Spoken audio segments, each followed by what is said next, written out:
Hello, hello. Let's see, who is in tonight. Come say hello. Hope everybody's having a good week so far. Don't be shy. Come say hello.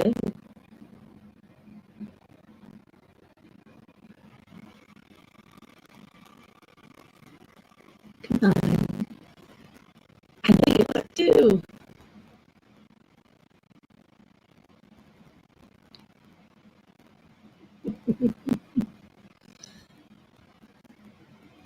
It has been an interesting week.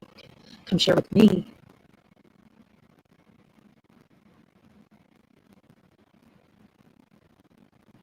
Come on, don't be shy.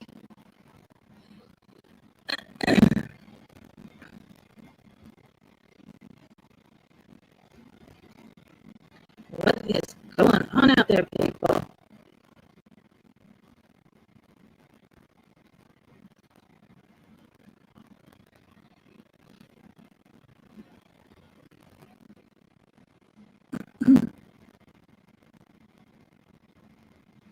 Having mic issues.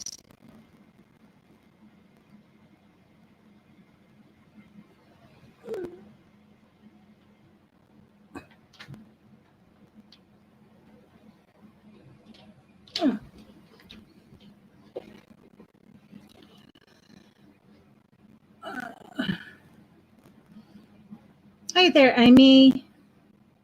Welcome, welcome, welcome. I'm going to wait for a few minutes. Hey, Luna.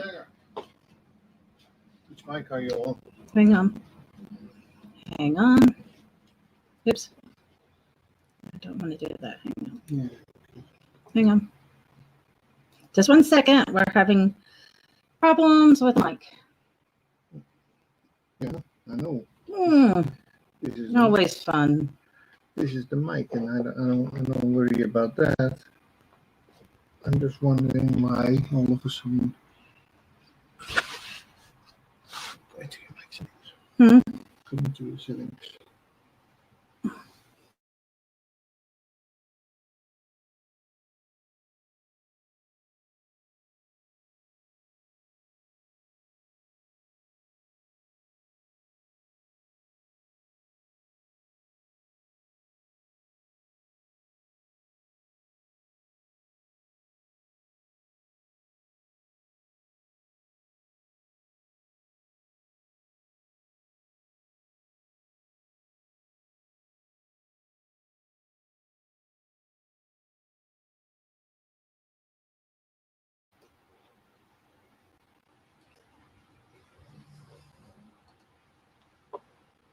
Yeah,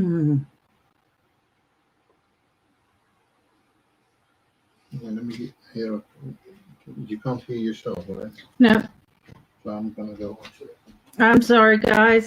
Hang on. I know I'm having mic issues, so hang on 1 second. Oh, it's always fun.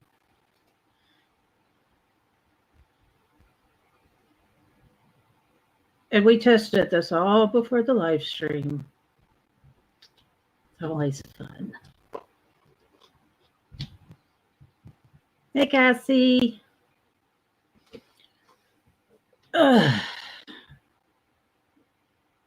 think it's the spirits telling me something.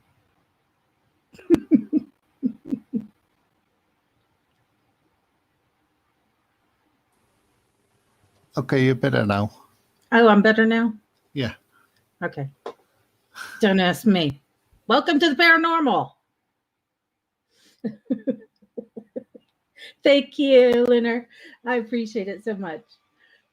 So, how's everybody's week doing? Hopefully good. Hey, please send the IT spirits.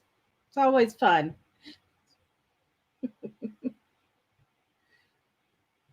So I'm going to go ahead and start this because let me tell you, it's going to be jam-packed, this interview, because we are going to talk about something that's very interesting. And we've never talked about it before, so it's new to me, but wonderful guest Michael will understand. Hey, Frank. So let me introduce Michael. Michael is part of 4 different paranormal teams. He is in Dirty South Paranormal, Ghost Ships Hunter, Sirens of the Expanses, Potter Paranormal, and he also helps out with the Facebook group Para Unity. So let's bring him in. Hello. Hello. So 4 teams, that's busy. Actually, yes, it is. Can't sugarcoat that one. I mean, that's a lot. I think you're the first I've seen that has been part of so many groups. Well, I enjoy it, and some of them are Facebook based, and so that's easy. I can post there, and other ones are I can go to locations and thankfully acknowledge all the teams at the same time, so makes it a little bit easier. Oh, well, yeah. Hi, I could cousin. Yes, my cousin from Georgia is in the house. Hello. And guess where I live? In Kentucky. Georgia. Kentucky. No, Hi, Amy. Hi, everybody. I'm so glad y'all guys made it. Should we give them a little hint about what we're going to talk about a little later? You know what? Let's do it. So we are going to dabble into UFOs. And this is a first for me. I am north of Atlanta, northwest of Atlanta. So if you take a straight line, we will be in the same area. So Hello, Frank. it is very interesting because I've never talked about UFOs on the channel. It does fall under the whole paranormal umbrella. So I'm kind of excited about this. It does, and it isn't one that a lot of people want to touch because it's such a controversial topic. Yep. Ah, isn't that interesting? Luna says I'm not far from her then. Okay, so let's get started because it's going to be jam-packed. What got you involved in the paranormal? I kind of grew up with things that I couldn't explain, and so I, for a while, just thought, well, I guess it's just unique to me, and then I saw it on TV and thought, this is pretty cool that, there's actually people that do this, and then was approached by a couple of teams to investigate, and I was like, wow, this is actually a real thing. How cool is this? I'm sorry, Frank put hashtag team wants to get probed. Careful what you ask for, Frank. You might not get probed by who you think you will. Oh God, I'm sorry. he keeps it lively. I can say that. What location is your favorite and why? I would have to say there's 2 that tie for my most favorite. One is in Mineral Wells because every time I go there, it's the old Nazareth Hospital. Every time I go there, I will get new experiences. I recently saw an apparition there for the first time since I was in France. Wow. So that was really cool. And the other one is the Old Park Hotel in Ballinger, where if you watched the Dirty South Paranormal interview, we tried to play the little girl saying, "Leave me alone, EVP," and that's where I caught that. And always having a lot of cool experiences there, and recently checked out the old Runnels Jail right across the street, so that was really fun. Yeah, it was. That was some crazy stuff going on. Yeah, that was definitely an experience I won't forget for a long time. We're going to get to it. Hang on. And is there a location that you thought would be great and it turned out to be a flop?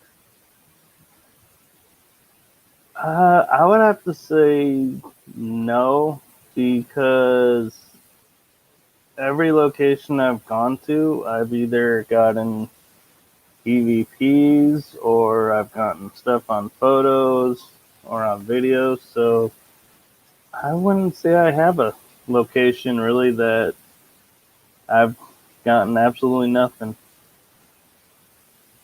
Hi, Kristen. Hang on. The mic is acting up again. Sorry. I can hear you. Welcome. Audio. Yeah, put this on the American. Okay. Okay. That's all. Sorry. Fun. Okay. That's me.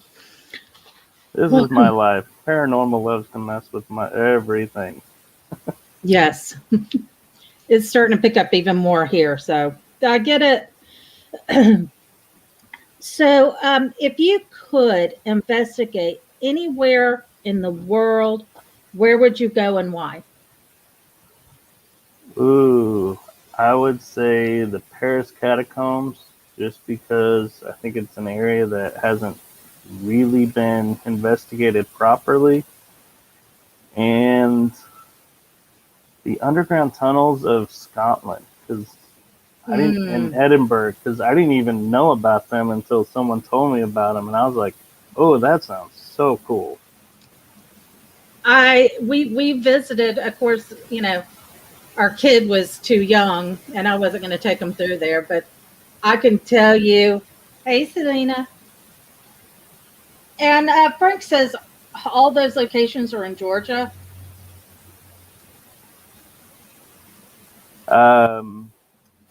I haven't officially investigated in Georgia, but it is on my to-do list with my cousin.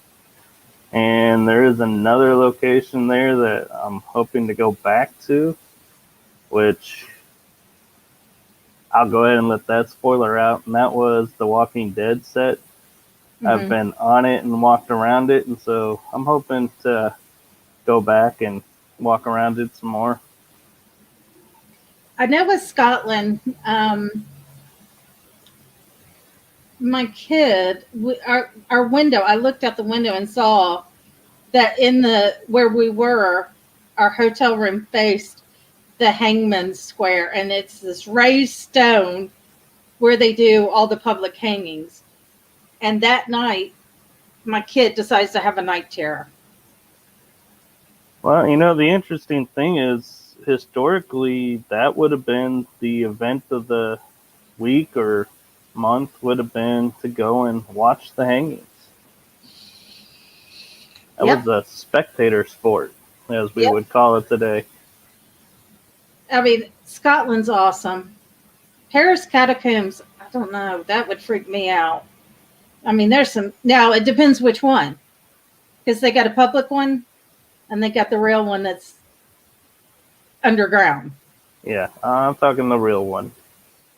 No, thank you. You got the cataphiles, who are nothing but a bunch of people that go down there, drink, party, do drugs. They live down there part of the time, and I don't do well with tight spaces, so no, thank you. It's just freaky, but it's cool. I mean, I've seen people go down there. They've got a throne made of bones.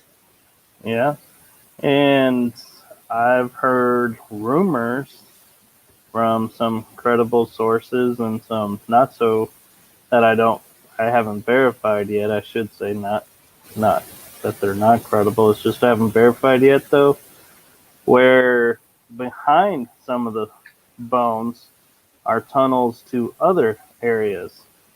Yeah. So it's like They've got a movie room hidden. they've got a movie room for all the cataphiles to watch. They'll bring down a projector and all that. Yeah. They've got, oh my God, all kinds of, I mean, it goes off in all kinds of chambers. Right. Yeah, these are just chambers nobody has seen because nobody knew they were there. That's what I want to see is what's in the I like to see what's in locations before they clean it out. Right. But they don't clean these out.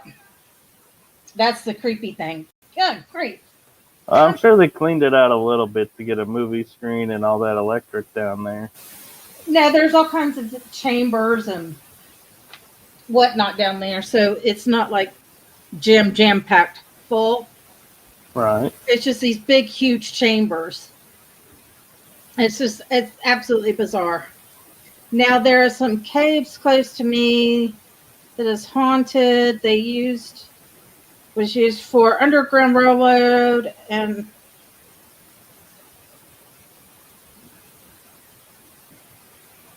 that's interesting.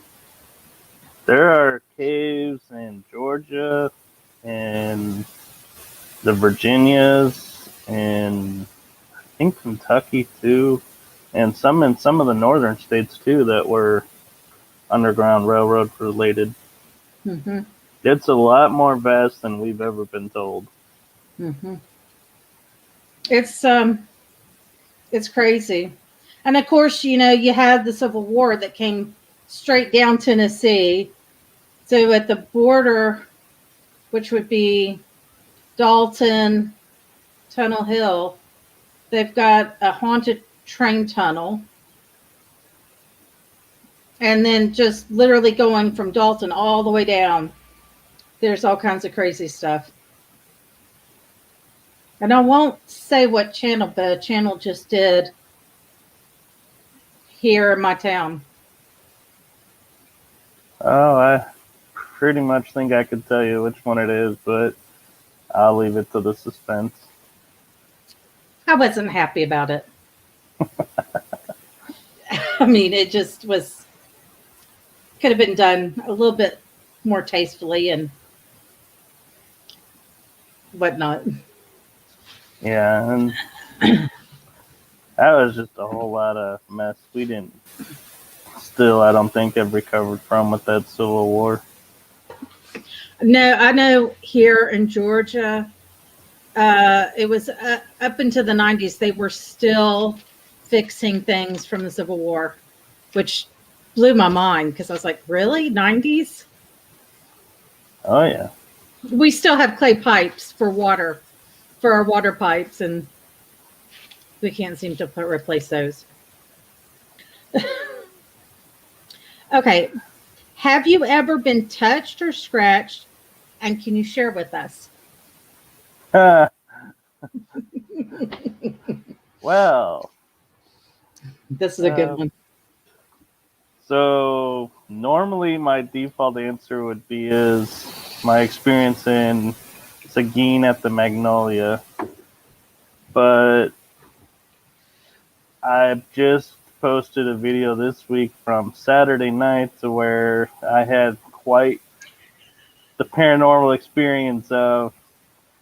So I'm sitting to set the stage. I'm sitting in the holding cell on the second level of a county jail, and we're all talking, and all of a sudden my leg starts to warm up, and a medium points out that someone's sitting on my leg, and I was like, yes, I can totally feel that.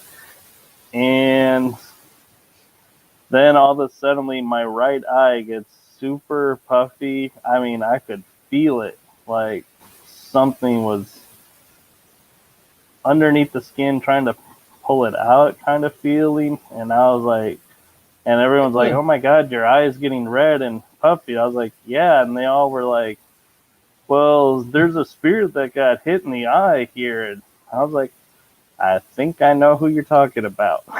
Wow. And so, yeah, and that's the first time I've had that big of an experience, and everyone was telling me I should run or I should leave. And the first thought in my head was, if this can do this to me with all of my protection, there's no way I'm letting it out of this building.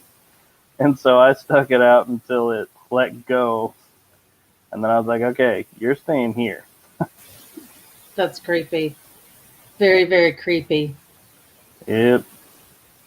I've never heard that any happened to anybody, so it's so wild that you experienced that. And I've talked to one of the guys that was doing a live with the lady that was the medium. And so I asked him, and he's going to try and get me the snippet to where you can see me and the spirits, and I can see what my eye looked like. And if I can make it out really well enough, I might put it on Facebook to That'll be kinda cool. show it. What what video was that you? I know you can't see it, but I think people are wanting to know. The video was a new location, small interview with a friend, and doing a spirit box session on Saturday in Ballinger.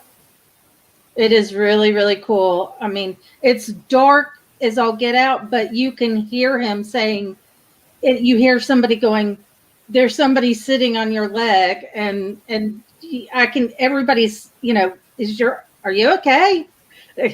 Is your eye okay? I mean, it was just crazy. Yeah. I mean, I was shocked when you sent it to me. I was like, oh, damn. Yeah, that one definitely, I was like teetering going, where's my safety versus everybody else's? And I was like, no, I gotta stick this out. Mm-hmm. It's a bizarre feeling, isn't it? It is. Hey, Melly, Lunar Eclipse, you can check it out at my YouTube page. Boy, I don't remember the title of my YouTube page. It's either Michael Koff, or sometimes I'll use a shorter version of my name. Hang on, I'll tell you. Well, I could probably look at my YouTube. I got it.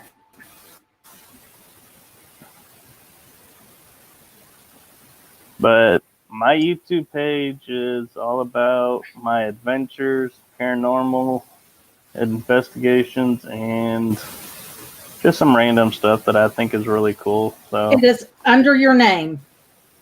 cool. So it's Michael, and I believe I spelled it E-A-L. No, it's AEL. Oh, it is A-E-L? Oh, Yeah. okay. And it's Koff, K-O-P-F. Definitely go check it out because he's got some interesting stuff on there. Very interesting. I've Yes, never and- been scratched, been touched. But to have that, man, that would just, you sat there and for the longest time, I was like, are you going to get up, move? I know. I was seriously toying with it, and the odd thing is we go and we decide to go to the third level, and you would think, common sense would tell you already had your eye messed with, let's leave the building. But nope, I go to the third level, and I go into their old library where we had some other cool stuff start happening. And just as I walked in there, I go, hey, my eye's better. That's crazy. So it just cleared up on its own. Yeah. How quickly would you say? I would say the second I left that room and we went upstairs, to being upstairs, it must be locked into that room, that holding room, that spirit, because it let go as soon as I left that room. That's interesting. Hey, Matthew. Hey, Matthew. Hey, Melly. So, have you ever experienced something being thrown at you at a location, and can you share that with us? Yes, I have, and it's a funny story. So I was at Broken Bow Asylum, and it was an investigation in tribute to a friend that had passed away who was really big in the paranormal community around here. And so I was toying with finishing up the night and keep going. So I go and I find in a room the owner is sitting down doing a session with someone who's on a spirit box, I think. And I kind of looked and she said, "Oh, you can come in." So I was like, "All right." And all of a sudden, we're sitting, standing there. And she goes, "Okay, spirits, remember the rules. You can throw anything you want in here, but you cannot hit anybody." And just as she did that, this loud bang happens right behind me with my back turned. And we all turn on the lights, and there's a prop of a bone sitting on the floor in front of like a buffet table stand like you would see at a restaurant. And we're like, "Was that it?" We're like, "No, that couldn't be it." And we gently threw it at it. We're like, "No." And then somebody goes, "I think they threw it with intent." We're like, "No." And threw it really hard. We're like, "Oh my God, that's what it was." Mm-hmm. And so that like blew my mind. And then we later went to another room and she's talking with the spirits and they're like, "Yeah, they're around." And she's like, "Y'all are making me look bad because you're not dropping anything in here and you're not throwing anything. So we're just going to leave." So she gets to the door and a little Halloween orange teacup light falls from the rafters of the attic. And I cannot remember if it hit her or if it was right next to her. But we all were like, "Oh, they're still letting you know they're here." So that was one location, 2 times, and I was like, "Wow, they did it on command." That's crazy. I mean, that is so crazy. I mean, it's funny because, not that many people get that much interaction. So there's something about you. Well, see, and I wasn't the only one there. And what was interesting is that night, I was more finding cool that we were using the little cat balls with the pyramid device Mm-hmm. and getting answers with that, but they would only play with one of the two cat balls. And we'd even put them next to each other, and they would only play with one, not the other, going, "Wow, this is really interesting why it's doing this." That's And somebody was taking a video of me, and there's like this kid laughing. And I paid no attention to it because I didn't hear it. And then later, I say something and I start to laugh, kind of like snicker laugh. And they're like, "Yeah, this isn't your laugh." And right before I started that statement, you can hear the laugh again. And so I was like, man, crazy. something was having a lot of fun there. The little kid laugh would freak me out. That would freak me out.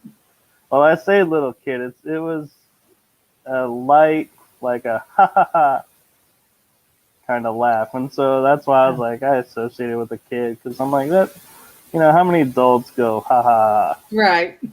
Right. That's just, oh, that's creepy. So it was messing with y'all. Yeah. That's insane. It, Okay. it, it's insane what happens and you have no idea it's happening around you. Oh, what? Because I'm My, like, yeah. go Because if ahead. I heard that laugh, I would have been like, who's laughing? But nope. Everyone So just keeps going on as if nothing happened. it's creepy for me because I can hear them, see them. Um,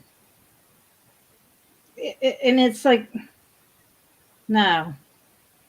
Hearing a little kid laugh would just, I've not run across, well, I take that back. There is a little kid in my house, but he doesn't, I don't hear him. He's one of these stalker, peeps in, peeps out, peeps in, peeps out, pops his head up. I'm like, and it's getting more and more as we go. I mean, the other day I thought it was the kid that popped in. I'm like, why is he up? Upstairs. I can handle that better than a little kid laughing. It's just too weird for me. Oh, yeah. Have you ever experienced something? Hang on. I've already talked about that one. Never mind. So since it's so packed and I want to get to the UFO stuff, kid laughs are creepy to even think about hearing. Tell me about it. Yep. So we're going to go to get to know you. And when we're done with get to know you, we're going to talk about UFOs. This is going to be fun. Are you ready? I am. Okay.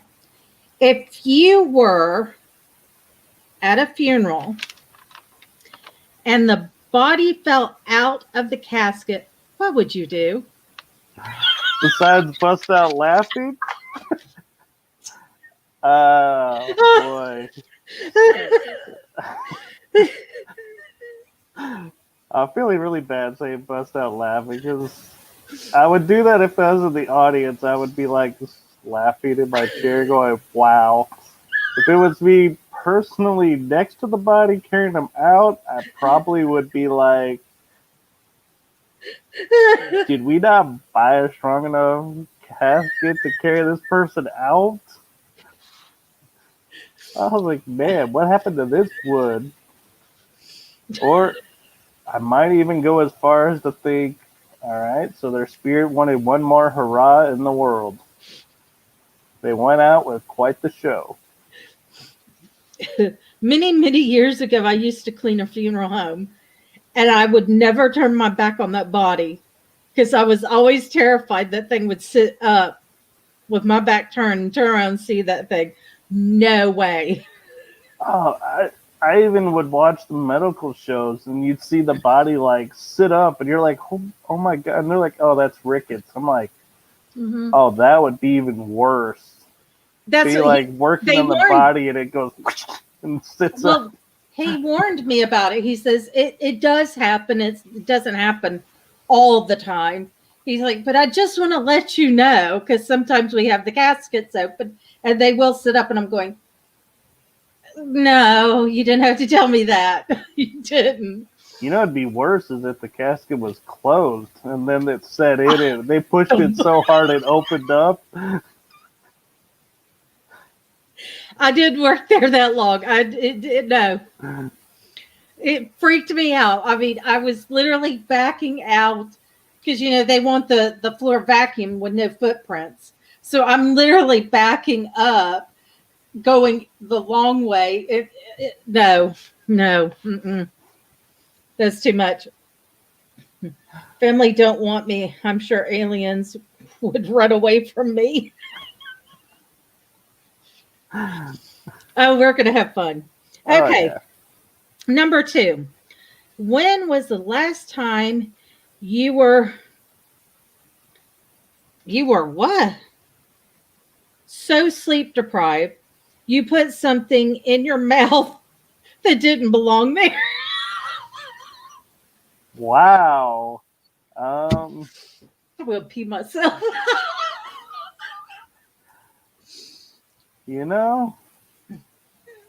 I would have to say the only time I've ever been that sleep deprived, I just freaking blacked out and passed out and never thought to put anything in my mouth. So, sad to say at this point, I have never been so tired I put something completely strange in my mouth. I'm not going to say anything. I'm still young yet, though, so I'm not saying it's never going to happen. It'll happen. Just wait. I've had other occurrences where I'm so sleep deprived, like I go to put ice cream in the refrigerator and stuff like that, where I'm like, why am I in the refrigerator? I have no reason to be in here. Lunar says, I could not do it. I did my mom's hair when she passed. Hardest thing to do, but they would have put me beside her if she sat up.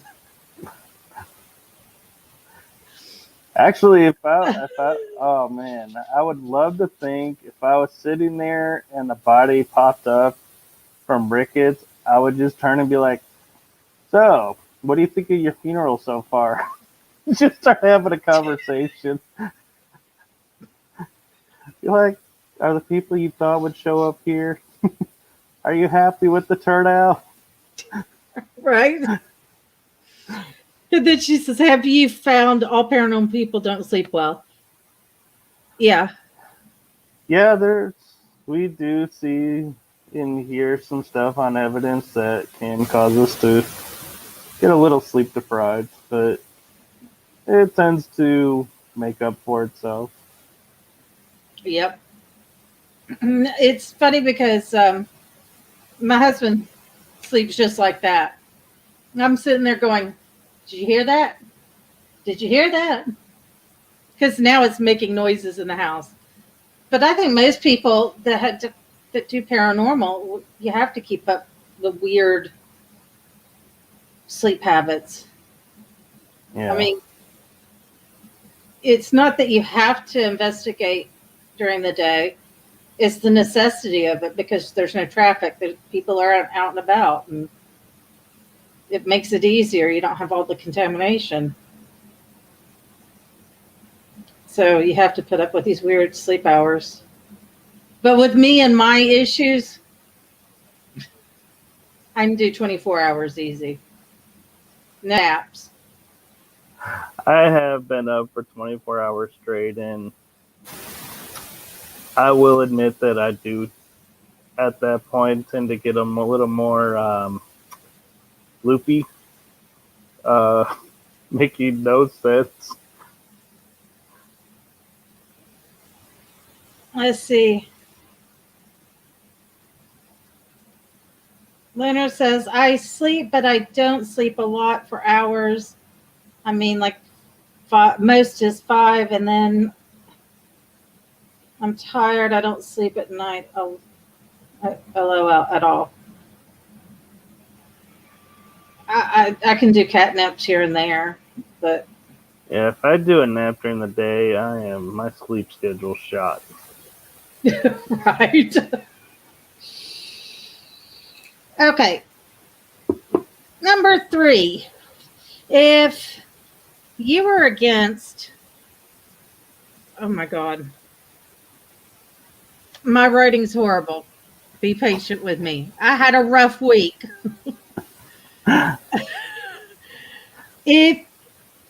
Oh my God, if you were, okay. If I'm you wondering were, about the missing link too. I think we all are. If you were against Mega Monster, what? If you were against a Mega Monster, what city would you? Oh, if you were a giant Mega Monster, oh my God, I'm sorry. Oh, if I was the Mega Monster, what city would you rampage, and why? Oh wow, I could answer it, but I'd probably get a lot of hate mail for it. But let me see. As a Mega Monster, I would say I would pick.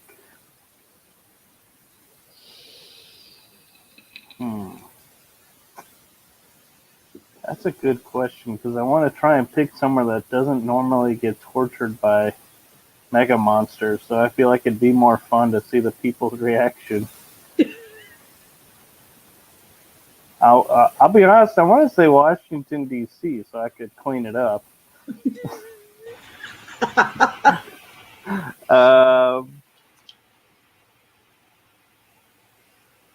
Let's go with. Oh, Amy.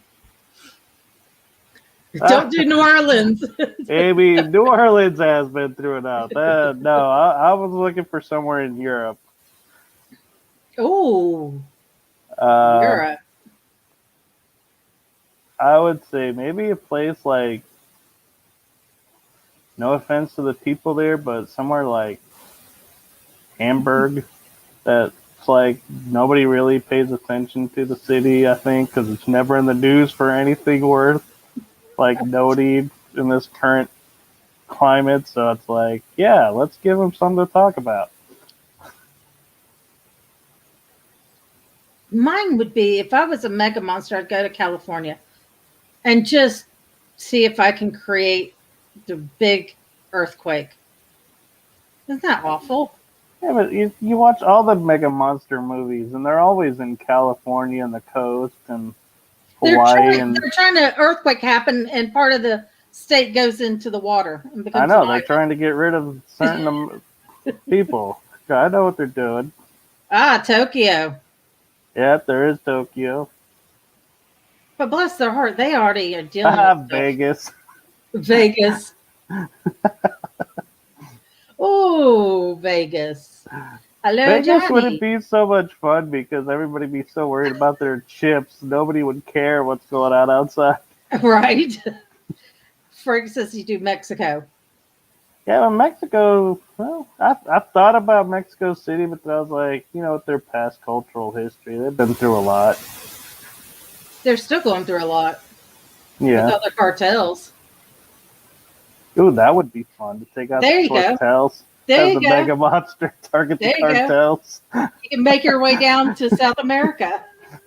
Yeah, there Just we go. start That'll picking be them my up. answer. Cartels. I'm stuck Start in on Washington, that. D.C. and work my way through the cartels. Oh, that's not. Oh, the city is sinking. I was about to say, what? Destruction while eating tacos. Of course. That's why I destroyed it. The taco wasn't quite fresh enough. Oh my god. Oh my god. Rampage over a bad taco. And then I don't know what Ed's going on about. Could ET have given us tools, knowledge, and animals? Ed, I am a huge fan of Ancient Aliens.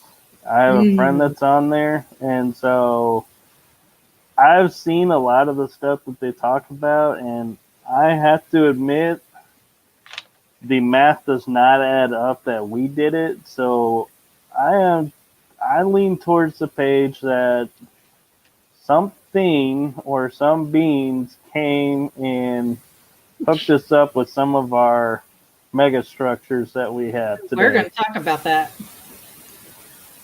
So, and then we have already answered all of ours, haven't we? No, one more.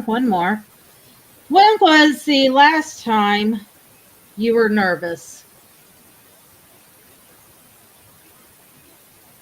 Ooh, the last time I was nervous would be,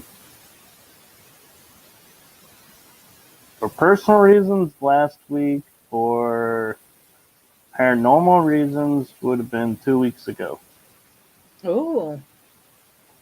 And that was leading up to the interview. I was a little nervous about what's going to happen, what's going to go on, how's it going to go, because it was my first one to set up. So, obviously went great because I came back.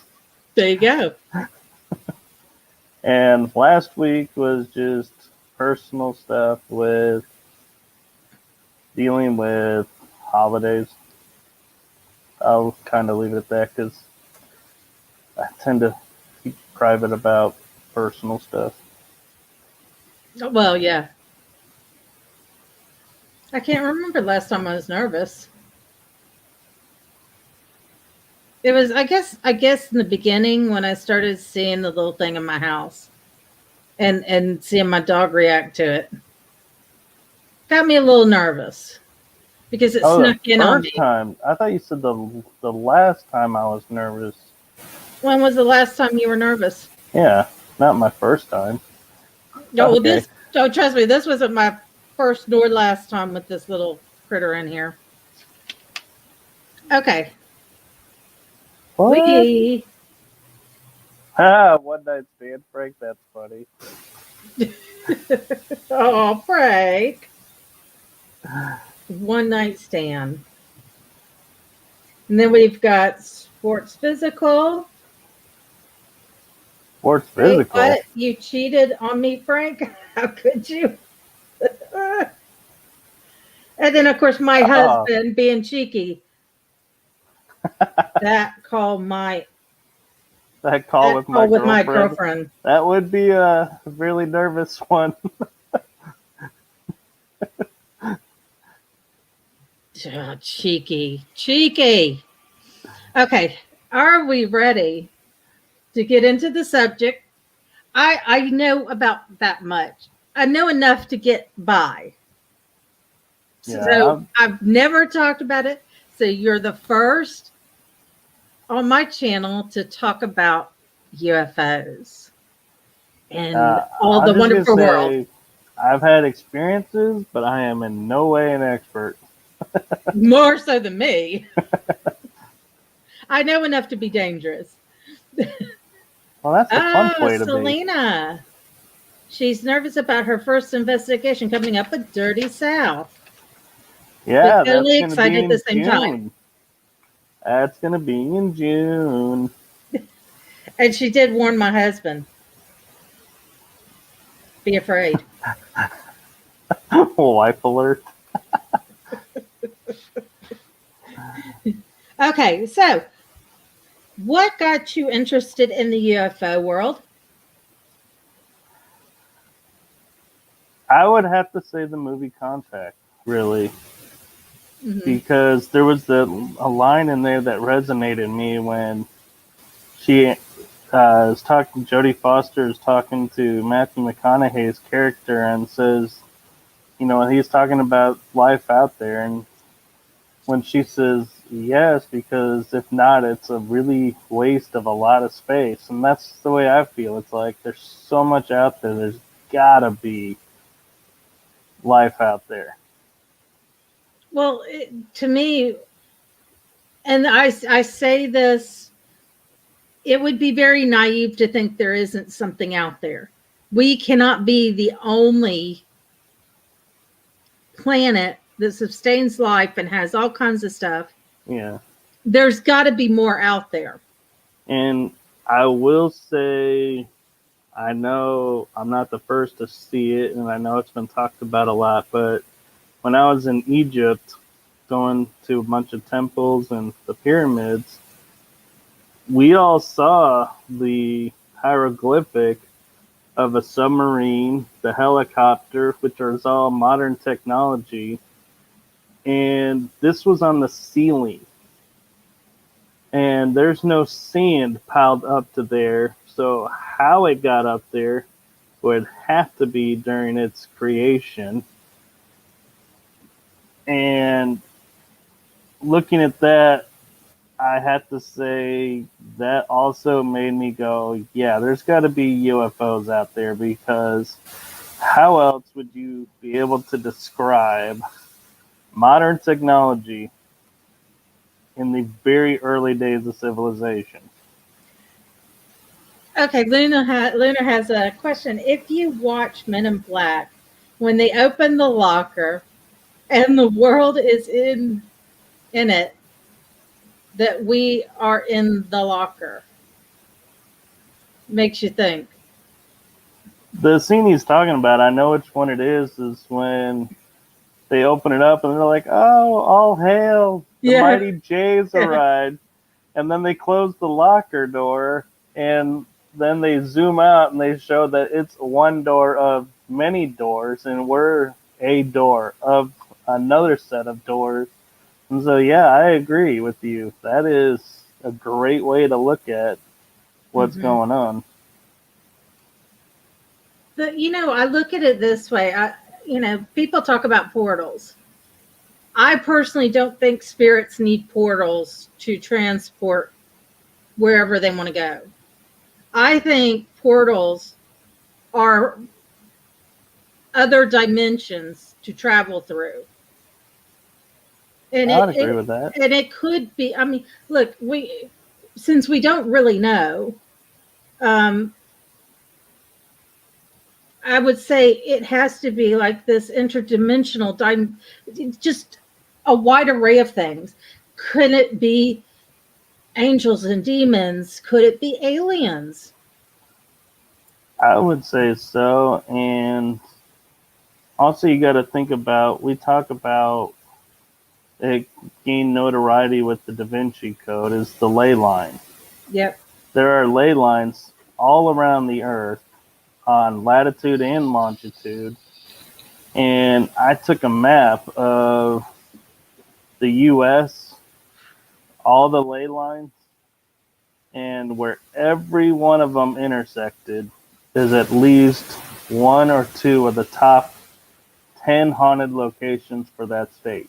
Mm-hmm.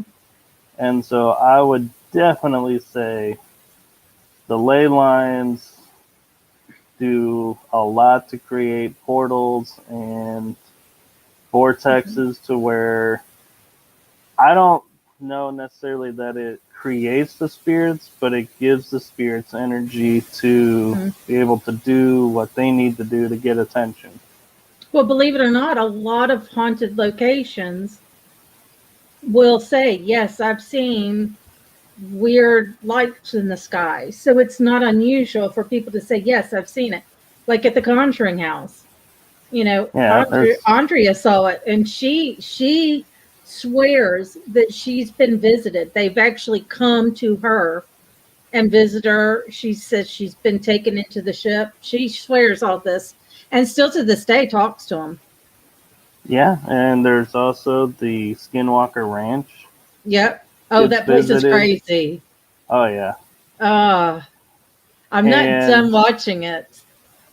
There's also, I know this is going to get into the so-called controversy topic, but I believe in looking at a bunch of underwater pictures that there are definitely underwater bases, or what we would call bases. I think it's like cities for them. And so I would say, you know, we're definitely not alone here, but I think Doctor Who actually made it the best way. Is they had a race of beings called the Silence, and you could only see them when you were actually face to face with them, but otherwise they would just disappear and your memory of them would disappear. And I kind of think that's how it is they can make us forget what we've seen. Yeah. Frank says, still say could be, oh, it moved on me. Could be, wait, what is he doing? What is he doing? Still could be aliens trying to contact us through EVPs. It would, considering we don't know what it is that's contacting us, I wouldn't say that's foolish at all to say. I would say it's a very strong possibility. We don't know. You know, I'll even take it one step further and say we don't even know if the EVPs are from our dimension. We could be picking up chatter from another dimension. Yeah. I mean, it is very interesting because, you know, I really study up on the Conjuring house because there's just so much there.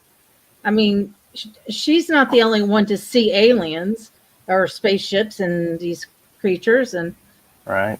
So I find it very interesting that she's not the only one that's seen it. The new owners, Corey and Jen, have seen stuff. Right. All right. I got distracted by Frank. Yes, I know. I think you went to the wrong one, Frank.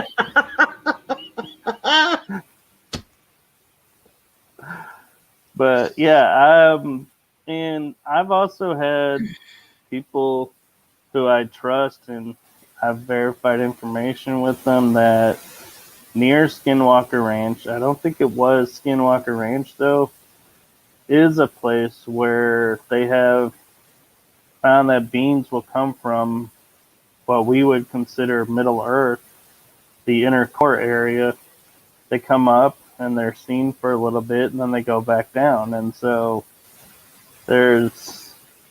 I would definitely say there's a lot that goes on around us that we're going to start seeing more about now as people start going around with cameras and everything more and more with the paranormal field.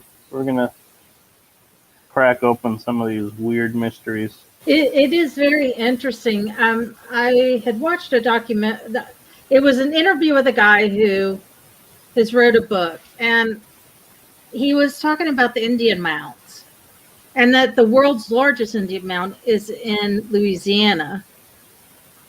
I mean, this thing's massive. It's absolutely huge. But they were talking about there was an Indian mound in Ohio, which there's a bunch of them, so I can't tell you which one. Serpent Mound. Yeah. And they were told when settlers came, they asked the Indians or Native Americans, did you make this? No, it was here when we got here. And their thought on it was, how can a regular men build something so huge and compact it? And so what I found interesting is they found what they believed was a portal that was opened by blood ritual. And a shaman went up there to close it. And he tried and he tried and he tried and he tried. He finally gave up. And the minute he came off the mound, he says he was paralyzed. He was in a fetal position. And he's laying there going, oh my God, what am I going to do? What am I going to do? It just started snowing. And he said something came to him and spoke to him and said, you weren't given permission.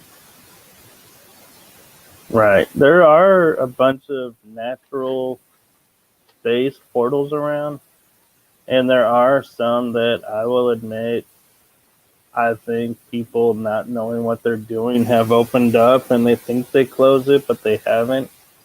And so it just gets to growing and growing and growing more and more and more. Mm-hmm. And so that's why I'm like staying away from the Ouija board and all that, because I'm like, you guys don't really know what you're doing with that, and it's not the game that people think. Mm-hmm. But I have come across a few places where I could feel the energy of it, and Mm-hmm. I would just stand there and just be like, the only way I could describe it would be is like you're standing in an ancient world. It's like you look around and yes, you can see the city and everything, but it's like inside, it's like your body is seeing nothing. There's nothing there. Mm-hmm. Like this is when it just started. Yeah. You can feel for me, I can feel the energy off of them. I mean, it's because we've got several here in Georgia, and some of them aren't, you barely, I mean, you really have to concentrate to pick it up, but there's some, yeah, you can feel there's something. It's crazy. So Leonard says, I think that all this is tied together, paranormal, cryptic, and alien. I think it all ties together. I believe in it all. I have found that most that believe in one believe in all. I will agree with that. And one of the experiences I talked about on my channel that I'm going to go and do another video about was went to Arkansas, had a crystal digging place, and they also offer a paranormal and sky watching deal. And for those of you who haven't heard the term sky watching, it's basically you look up in the sky and you just look for UFOs and other stuff in space. And so I was on one of those, and we're on a stage platform looking out, and you can see the sky. It's out in the country, so you can see the stars really clearly. And we could see strange lights in the sky or on the horizon. And the owner and I were off to one of the sides after I was listening to people talking, and I was recording it even though there was nobody there. I could physically hear these people having conversations, and their neighbors are not for miles around. And we start walking towards the front of the stage, and we hear this loud sound behind us, and turn around and put a flashlight, and there's nobody there. And something inside me, it's like I hear a voice that says, "Look down," because your instinct is you're looking up, you're looking at your level, because that's where you heard the sound. And there's a crystal on the floor of the stage that was not there before. And I'm looking at the owner like, I got this look up, did this really just happen? This is really cool, because this came out of nowhere. And she looks at me and she goes, "That's a gift for you." And so I picked it up and I took it home with me. And the cool thing is that Josh Gates was there with one of his shows. Yeah. And the other thing is we were walking the trails, and you would start to see these X's where it would be a small X to a larger X to a larger X, kind of like we would say like a megaphone or something. Mm-hmm. And I looked at him and I was like, I'm not sure how aware or what level everyone's at. And I go, "Does anybody notice this?" And they go, "Yeah, that's Bigfoot marking." And I was like in my head going, how do I say I think this is a Bigfoot marking? And I was like, man, everybody was like, yeah. And I'm like, and so the whole day, whenever I saw one, we're like, "Oh my God, that's a good eye. We never seen that one. That's a newer one." Or, "Yeah, that one, we've seen that one before." So it was a really fun experience, and that's what I like, is when the whole paranormal experience is in one. Yep. I don't think I've ever encountered a cryptid, because I don't think elementals are part of cryptids. I think that's something completely different. Or I could be wrong. It could be in the cryptids. Yeah, that's true about dogs. They are related. It's what I think how the story goes is the wolves would have traveled with the man across the bridge into the Americas, and so that's where the wolf part is, and the dogs came later, but they all do originate, I think, from the same species and breed. I think they were brought here. I think dogs and cats were brought here. Well, I've read a lot of documentation about like an alien race, ironically called the felines, which I was like, as I read it, there's a bird tribe, there's a feline tribe, and so we have a dog star. Why would they call it a dog star unless, there were beings that maybe looked like dogs that came from there? If you're trying to say something, Eddie, your mic is mute. Okay. I totally disagree with the common ancestor of a dog. The dogs that were in Egypt were very small whippet-like dogs, nowhere near a wolf. So if you look at a shepherd and a wolf, you could say like, oh yeah, it's kind of related. But when you look at that whippet that was already there 2000 BC, it's never the same as a wolf. And they still have to show me what is that point. What were these historical wolves? How big were they? What did they look like? Well, And there's- how did that become a dog?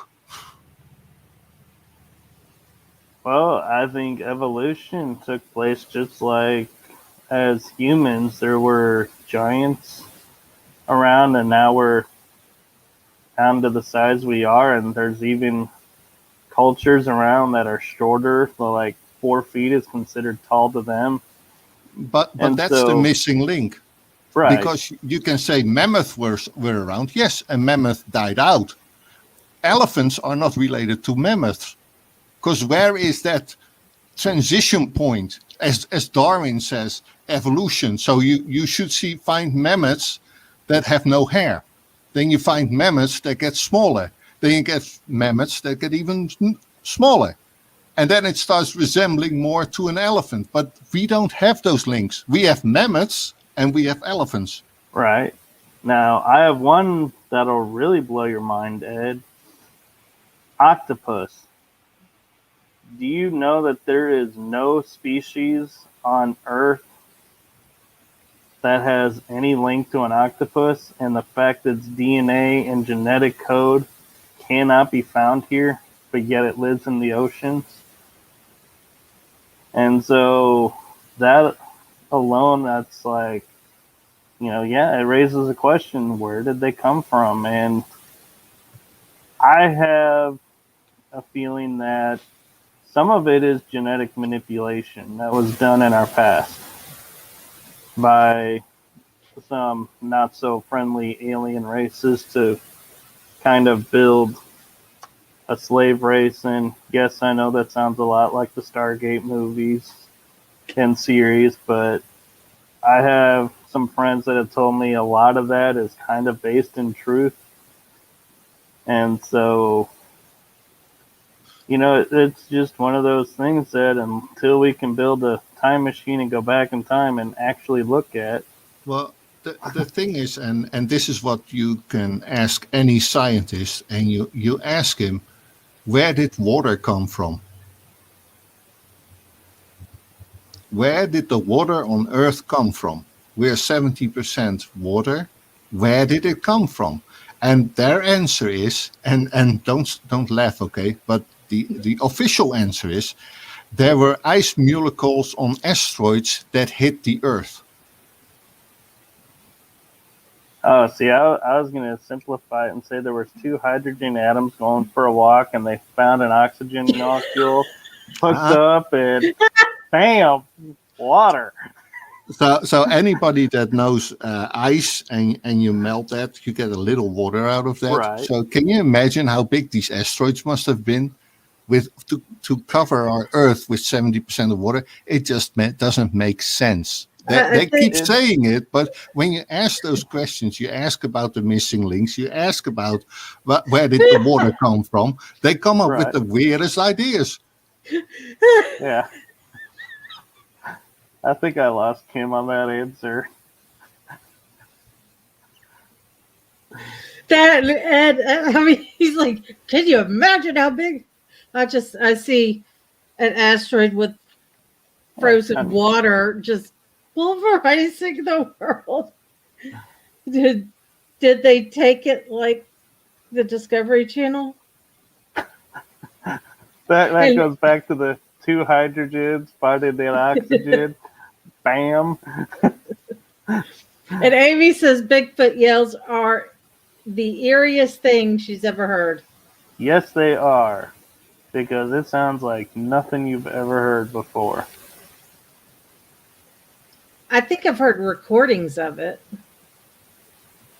Now, something else that'll blow your mind is I have been reading up on that there are places around the world where if you put a microphone to the ground, you can hear the earth humming like a generator. Wow. So it begs the question, A, are we actually a planet? Or B, are we living on the surface of a machine?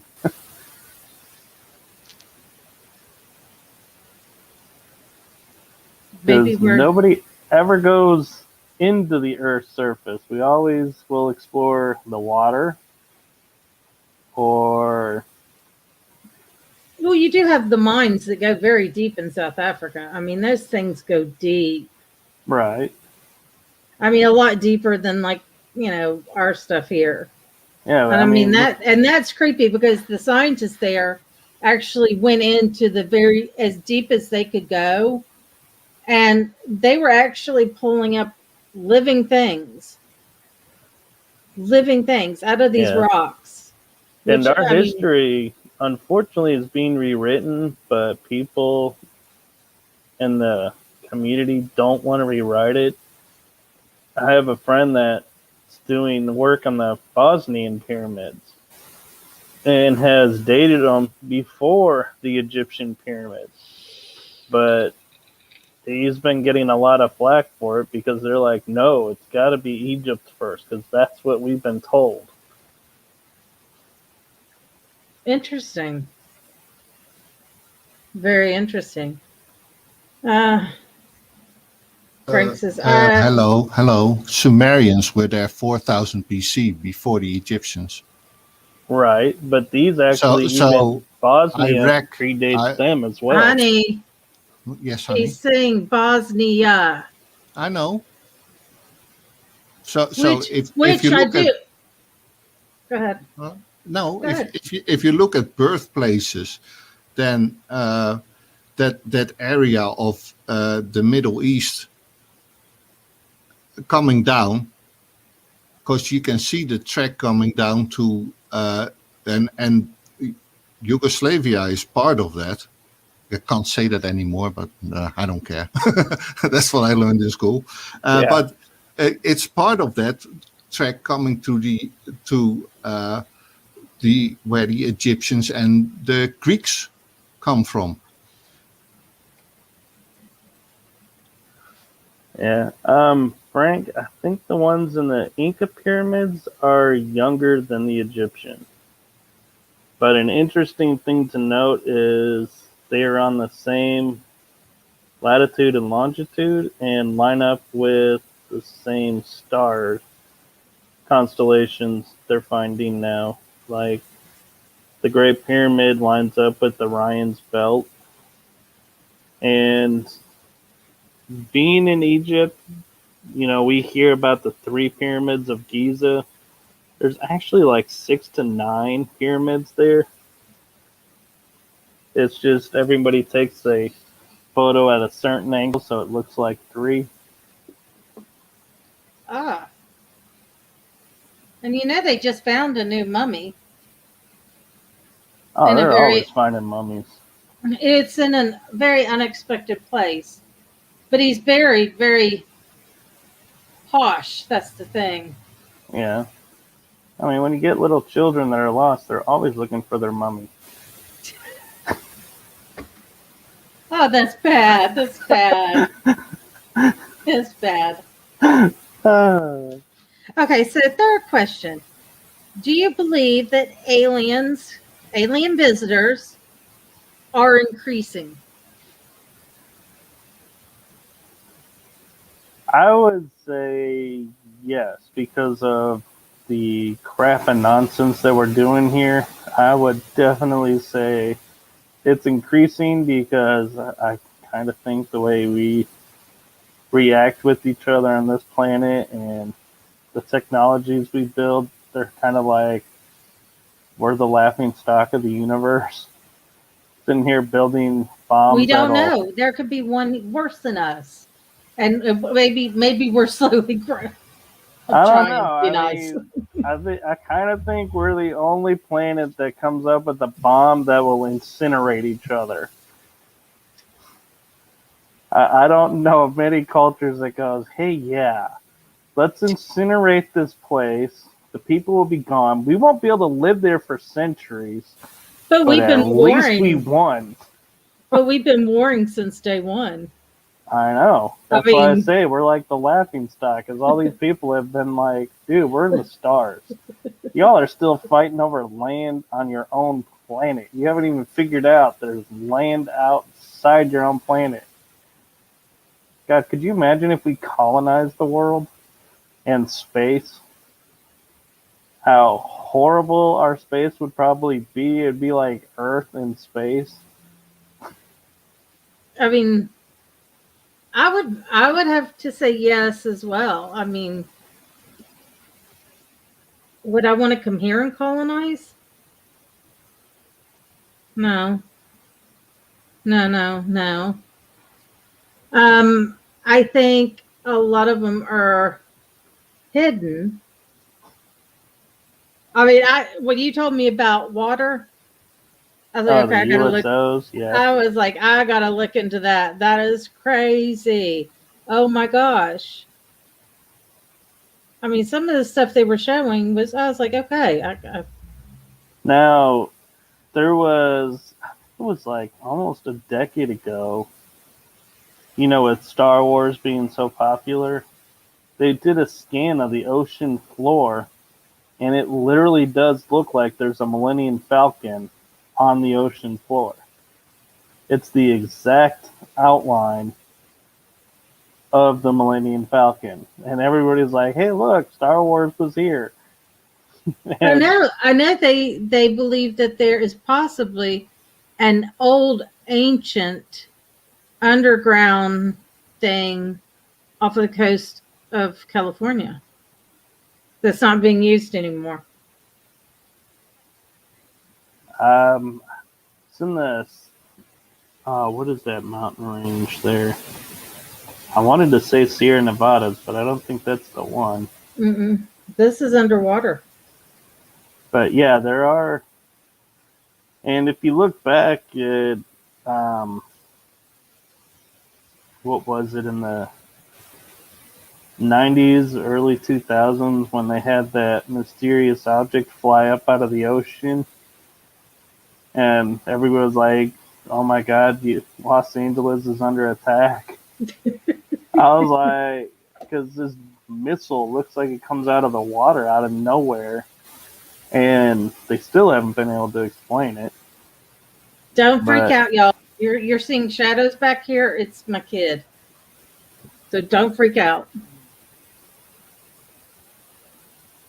But yeah, so I would definitely say there's, I think, a lot of USO bases in the oceans.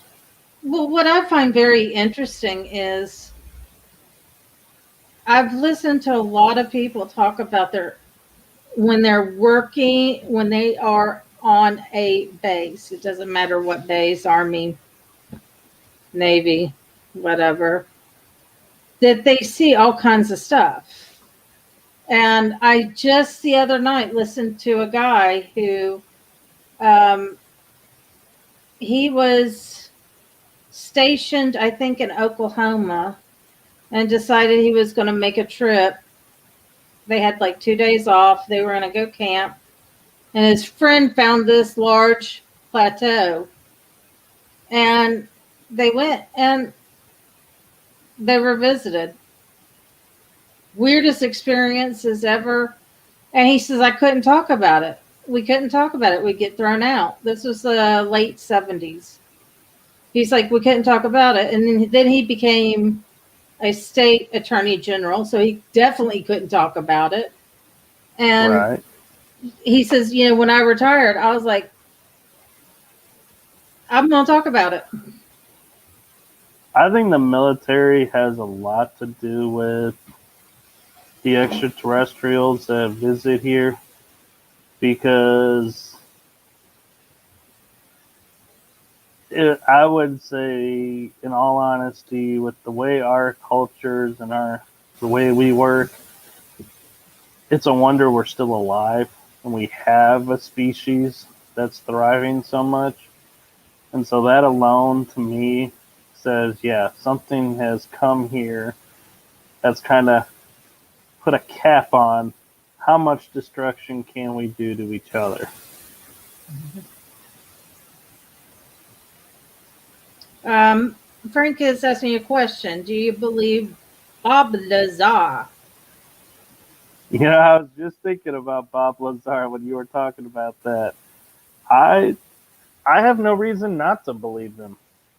I don't, why make up such an elaborate story that can be so easily checked? I mean, they've checked and he did work near or at Area 51. He was credited through the schooling that he said he was. Mm-hmm. And so, I mean, obviously we don't have his work records from Area 51 to say, oh, he was in this hangar. So that part, you have to take on blind faith because, yeah, I mean, of all the things you could make up and claim working in a secret military base, it seems strange to me to pick something that so many people are talking about and could easily cross-reference stories and say, oh, yeah. The interesting thing is there's a lady on YouTube and she does body language. She reads body language. And she actually did Bob Lazar, when he first started talking about it till today. And she says he's telling the truth. All signs, he's not being deceptive. He's being open.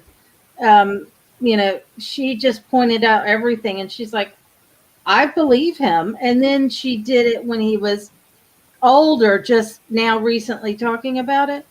And she says the only thing she sees that's changed is he's more anxious. She said, but that could come from the treatment he was getting. Right. Because anybody who says, oh, yeah, I've seen a UFO is instantly like, yeah, we need to lock you up. You have obviously lost your mind. And it's like, that's wrong. That's what I don't like about our society right now is there is no belief until proven wrong. Right. I have no idea what they're discussing about in the chat. Weird. Something about the Goldbergs and coming home from school. Frank says the fear of our government. Yeah, because they can swoop in and literally label you nuts. Well, I don't know necessarily that I would say it's the government as much as the deep state that's really pushing an agenda, and anything that doesn't agree with their agenda, you will see all of a sudden anybody who says something about it is all of a sudden out of the blue under attack or being decredited, and it's like, really? And I mean, it's sad because a lot of military people have reported seeing things, and then you just don't hear anything about it. It's crazy. Okay, so what reason do you believe UFOs have for visiting us? I know we checked it. For visiting us. Mm-hmm. For a second there, I was like making sure I heard the question right. Because I was like, I've seen UFOs. I would say the reason for visiting us is to help us evolve into a place to where the only way to really describe it would be is because of my sci-fi background of watching science fiction stuff would be is like into like a Star Trek Federation of Planets to where we all share technology, we all help each other as we're exploring. Where at the same time though is I think they're wise enough to know you put us up there now that we're going to cause more problems than we can fix. So Who will become the Megatron? yeah, They're like, so no, we they're can't have helping these. us get ready. Right. And the other thing I find interesting, and I'm like on the fence on this, is the people say I've been visited, they took me into the ship and did things, and I'm not talking about probing. I'm talking about Oh, excuse me. Wasn't expecting that comment. I'm not talking about probing. I'm talking about foreign bodies that are found throughout people's bodies. Like the guy that I listened to that was being interviewed says that night when he saw one craft, but it was huge. He says it was like a size of apartment building, and he ended up finding this square thing right at the top of his calf muscle behind his knee. There's no scar there, and the x-ray technician even examined him and was like, there needs to be a scar there for that to be there. And then his other knee, it looks like a little floret, like a little flower. And he says, oh, that could be, bone chip or something like that. And I was like, what? So, I mean, do you believe that, Sam? Because I'm on the fence. I'm not sure. Now, my personal stake on this is aliens have been sharing technology with us, because how else could we have cell phones like we have and all this technology where we can talk to Europe in a matter of seconds on a handheld device? And so my take on that is there's just a group of people who got their hands on this and are experimenting and just seeing what effects, like what can it really do, what will happen. And so that, I think, is pretty much my take on what the implants are. Is, yeah, there's probably some alien races that are, trying to understand us better. But I think some of it too is they're trying to weaponize stuff, and so they want to see what effects it'll happen, or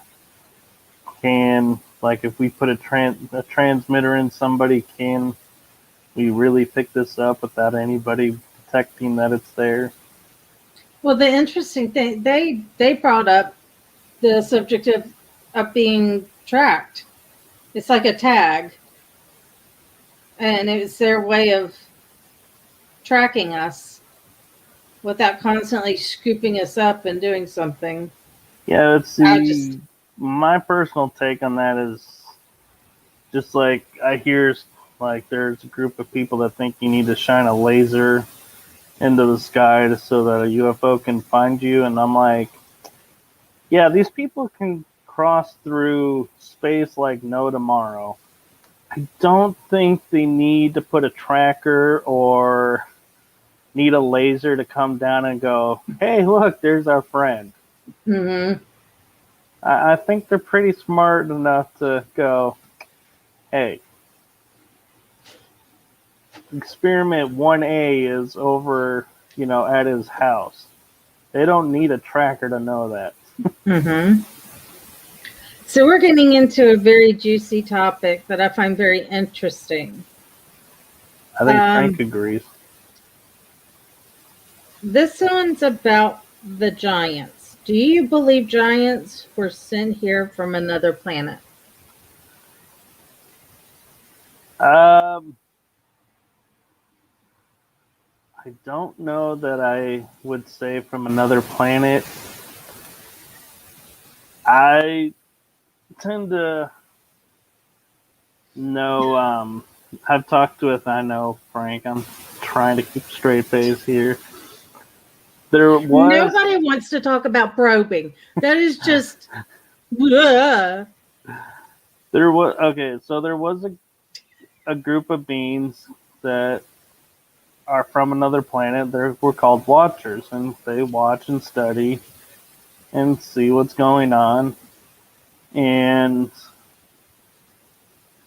there was a group of extraterrestrials, we call them angels, to make us feel better, and created Nephilim. It's in the Bible. Nephilim were giants that would roam the earth.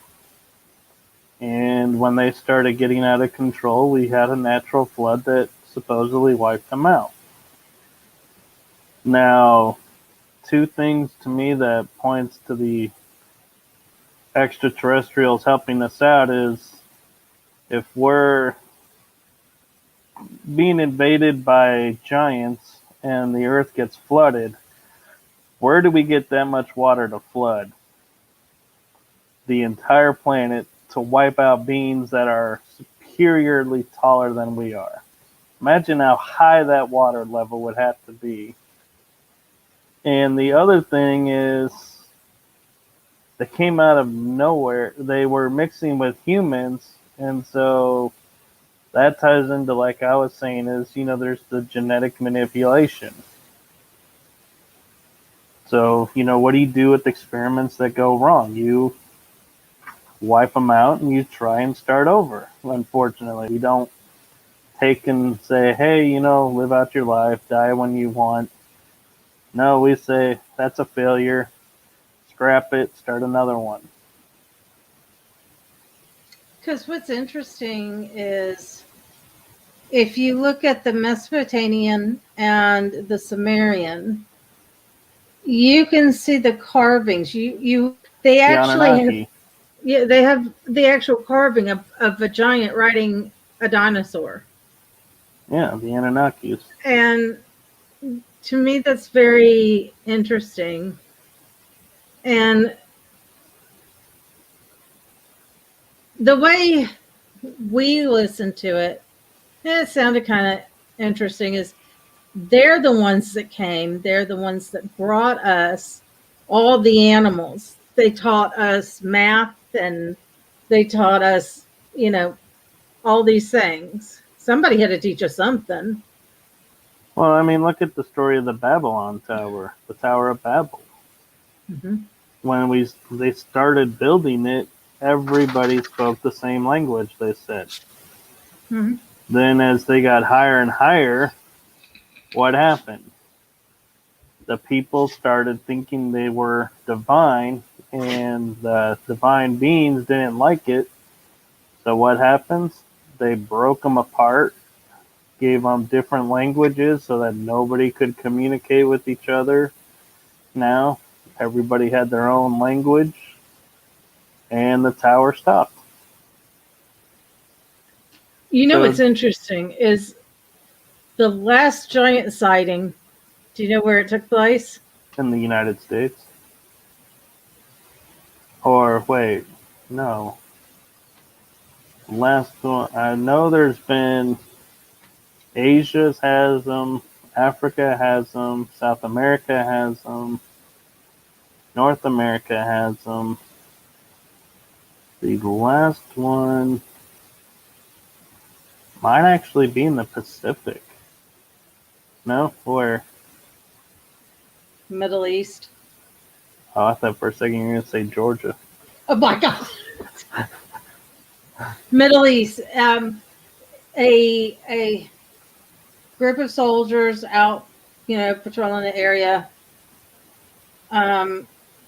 never showed up and was not responding. So they sent the SEAL team out looking around, and they ran across it. And it did kill one of the soldiers. They were able to kill it. And it was very interesting because they were very descriptive. Georgia has it all. That's why you should have moved here. I remember reading stories about the soldiers running into so many things that they couldn't describe, and how they were coming back and being like, yeah, you don't have to tell us not to talk about this, because how the hell do you talk about this? Well, it's interesting because they sent one helicopter because they didn't realize how big this guy was. And they're like, yeah, he's not going to fit. But they did hook it up where they could fly him. And they were very descriptive about him. He had the red hair. He stunk horribly. I mean, they said he was the most foul smelling thing. And, people started talking about it. And one soldier had stated, when you're out in the desert, keep your gun up. And he's like, okay. And he keeps it up. He lifts it up and he goes, no, up. And he said, I could never understand why they wanted us to point the gun so high. And they brought it here back to America. And of course, all of a sudden, nope, we don't know anything about it. Yeah. The other thing, too, about the Middle East that's interesting with the giant people is, what the other thing that they're all freaking, like, creeps them out, that's bigger than anything you've ever seen, the spiders. Oh, my God, don't even talk about bleh. They have spiders there that they could literally walk over a human. They're that tall. I haven't seen that. I haven't heard those, but no. Mm-mm. I've seen grown men run like little girls away from these camel spiders. Yeah. I'm like, you got a gun, shoot it, damn it, do something. Yeah, it reminds me of that movie, Eight-Legged Freaks.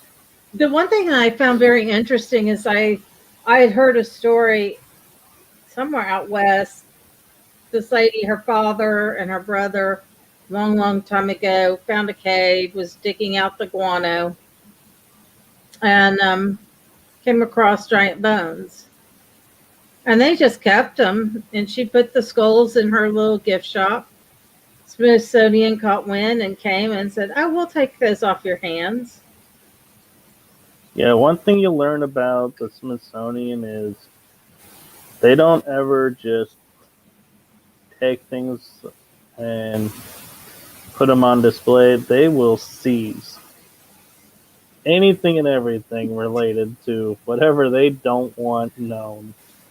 And it disappears. Well, now this is interesting because this isn't the first time it happened.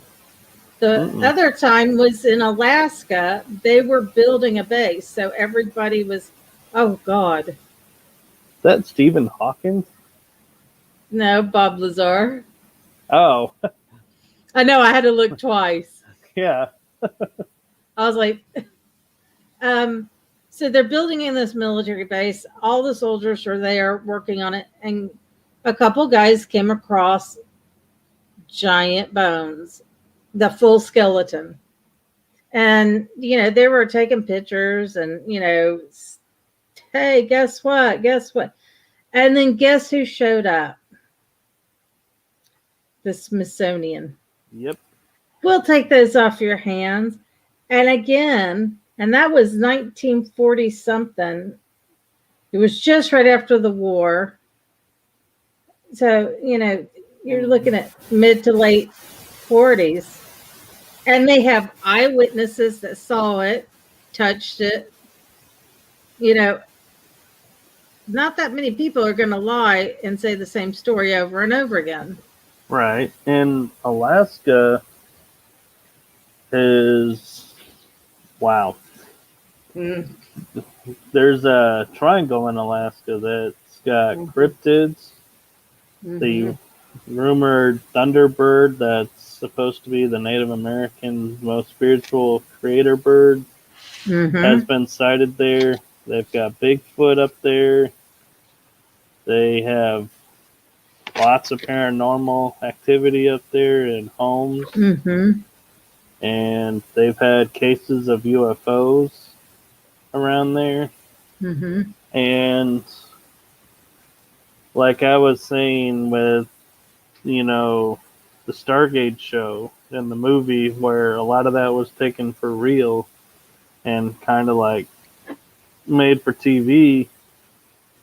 There, I had a friend that said, yeah, there is a Stargate in Alaska, and that's why the electromagnetic fields are so Mhm. cattywampus there, and planes will disappear, or people. There are more people disappearing out of Alaska than in Bermuda Mhm. by a large margin, Mhm. but hardly anybody has ever heard of the Alaska Triangle. I know. It's very interesting because I looked it up and there's a total of 5 triangles. And don't give me because I wrote it. I wrote it down somewhere. Where did I write it down at? I could have sworn I wrote it down somewhere, and I probably wrote it in the wrong place. But I know you got the Bermuda, you got the Alaskan, and then you have 2 more that are up north. I think there's what Connecticut. I think there's one up there. I haven't heard of that one. Yeah. Oh, I've have. Um, it's not huge, but it's big enough. Um, and people seen like creepy things in there, like cryptids and hauntings are always real wonky. Um, but the fifth one is in the UK. That one surprised me. There's been so much stuff done in the UK. Hmm. And I know about the area because I follow an investigator that loves UFOs and all that. And he went out to the area that's notoriously known for it. And it's not far from, of course, a US base. Right. And they went out there and they caught these weird lights that Is would it stay. that Rendlesham Forest? I think so. Yeah. And they were out there and they found these weird lights. And literally, the minute they started tracking them, they said the light was on us as we're walking. And all of a sudden, because you didn't hear him, and then all of a sudden you hear all kinds of commotion going on, and there's military helicopters flying overhead. I mean, they said it was the craziest thing they've ever witnessed. Yeah. UK, the reason why I say it doesn't surprise me is their land is so full of natural magic and stuff that it makes total sense there'd be a triangle there with the stories of Avalon and the Druids and all the races wanting to come there because of all the stuff that was happening there. It's like the land just calls out Hmm. to people. It's very wild to hear about all these triangles and how each one is a little different than the other. I almost wonder if Hadrian's Wall, so to speak, is like a borderline of the triangle because, I mean, let's look at the fact that here you have the Roman Empire and they're able to conquer into the Middle East, pretty much all of Europe, but then they get to the small island of Britain and they can only go so far. Hmm. That just doesn't make sense. Why all of a suddenly it just stops? And what Hmm. happens too when they hit that line? The empire starts to fall, and Hmm. it signals the end of the Roman Empire. Hmm. So what happened there?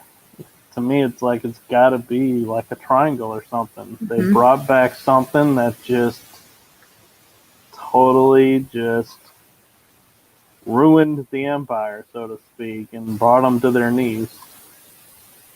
I find it so fascinating, especially the Alaskan Triangle Yeah. and all the craziness that happens there. Thank you, Lunar. Have a great night. It is crazy. I mean, all the ships, all the planes. I mean, they And they're lost. military too, which is like Well, the military lost. makes it huge. Right. So I was watching, and they were saying the military plane, and it was a big one, left. This is during Vietnam time. Had Vietnam. a Oh my senator God. on it. Yes. And it disappears. They can't find the wreckage anywhere. Nowhere. And just wrote it off. Well, like, well, this is a U.S. but remember, senator. but hang on. How many more planes did they lose in the span of, I think it was a month? They lost 3 or 4 more planes. Yeah. Well, not lost, because one said he started having problems with his all his electronics and crash Right. landed. But still, I mean, the craziness that happens. Yeah. And it's just like, what? And then when you ask them why, this is so quiet, it's you don't want to scare the public. I'm like, the fact that it's been kept quiet is what's scaring the public, because it's like, wait a minute, what? I think the other triangle is over near the Great Lakes. I could be wrong, but they did talk about how the waters of the Great Lakes is so unusual, and how many boats have gone down. Oh yeah, the Edmund Fitzgerald. I mean, Lots of them. Yeah. but I find it interesting that there are boats that have gone missing. Out in the Elastic Triangle. What? Yeah, It's not. It's planes, boats, people. Mhm. I mean, it's pretty much like you just do not want to enter this triangle if you want to stick around. Right. I mean, I watched one story of a guy who was flying from Bermuda to Miami. And got into, he says, to me, it was like a time slip. But the fact that he could prove that he didn't use that much gas, Yeah. that was mind blowing to me. It's like, how did he get out of it? What's the trick? Well, I don't think it's necessarily got out of it. It's like if you're in a tunnel, there's an entrance and an exit. He just, was able to stay. He didn't. I think from the way like he was describing it, is he was calm and didn't even realize. He's like, yeah, I'm in this tunnel of clouds and it looks weird, but he was just like, and next thing I knew, I was on top of Miami. Right. So I think because he didn't panic, he was able to just traverse through it to where, like, if you start to panic and you're like, wait a minute, my instruments are off, everything's going wrong, you start trying to turn around or something and maybe hit something that you shouldn't have, and you're gone. You're just disappear. It's so interesting, all this stuff that just falls under the umbrella of the paranormal.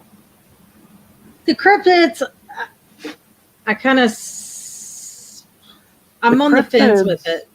To me, the cryptids are dimensional because they appear and disappear so fast. They've got to be traversing the portals in and out of dimensions. I think it's just, we're just looking at beings from another world, and to us, it just looks strange looking at them, but to them, it's like we're the ones that are strange. Right. There you go. Oh, there's one over Vermont. Go ahead, babe. Yeah, he's been posting them. Massachusetts. I knew it.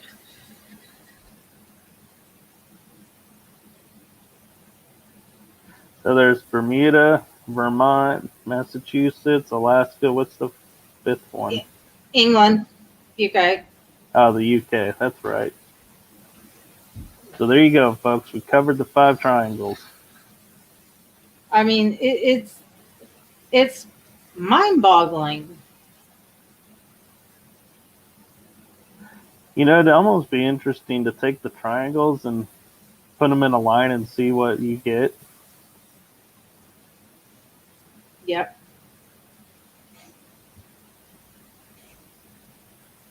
You know, it's interesting you bring that one up about the Dragon's Triangle because they found pyramids off the coast of Japan underwater. Really? And scientists and a lot of the paranormal TV show people have went there and they all say, "Oh no, this is man-made," but there's no way they would had to have been done above land and then raise the water level back up to bury it in the ocean long enough to have stuff grow on it. So it's like, yeah, that doesn't make sense. And the currents are affected by it too. Oh. That's interesting. So yeah, it's got to be natural and something going on down there. It's like Michigan Triangle. I mean, it's so strange. You got so many of these big, massive freighters, and they're sinking. Yeah. Now, and some of them they can't even find. Yeah. Now, I don't know if this is paranormal or not, but there is a spot in Vegas.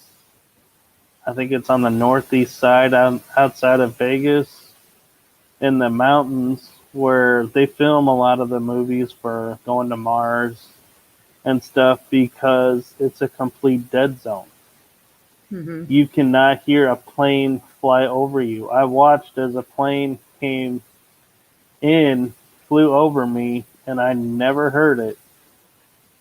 And you can't even hear someone yelling at you in this space. You have to literally almost be next to each other to hear each other. And so it's like, Wow. What's causing that? Where did that come from? Right. That's interesting. I've just gotten into the Skinwalker Ranch, and it's blown my mind what's on that ranch. I mean, they're like, look, the old settlers, this is their area, and it's haunted.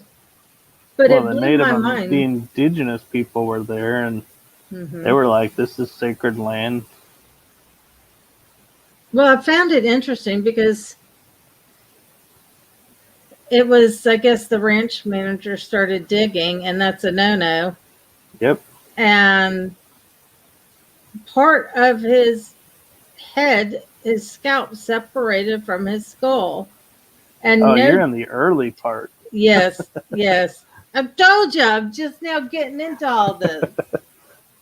But it just blew my mind. And that during that season, they go out and try to see what is, making this plateau glow. And he starts getting affected again. What the? And that place is weird. They had a drone go out and was fully charged. They showed the battery, and then they went to launch it, and the battery died. Yep. They couldn't launch it. It's like this crazy. And have you seen the weather balloon test yet? The balloon test? Yep.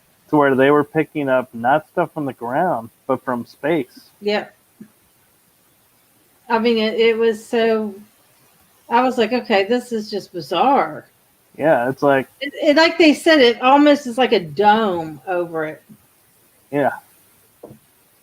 And it goes into the ground, so it's like, instead of a dome, I would almost say it's like a biosphere. Just sitting in there. Mm-hmm. It's crazy. I mean... I mean... And then, the basement of the keepers that stay there on the property. Oh yeah, they found that room. They found that room. Charcoal in it, but nobody's ever been in there. And it doesn't look like a fire or anything has happened.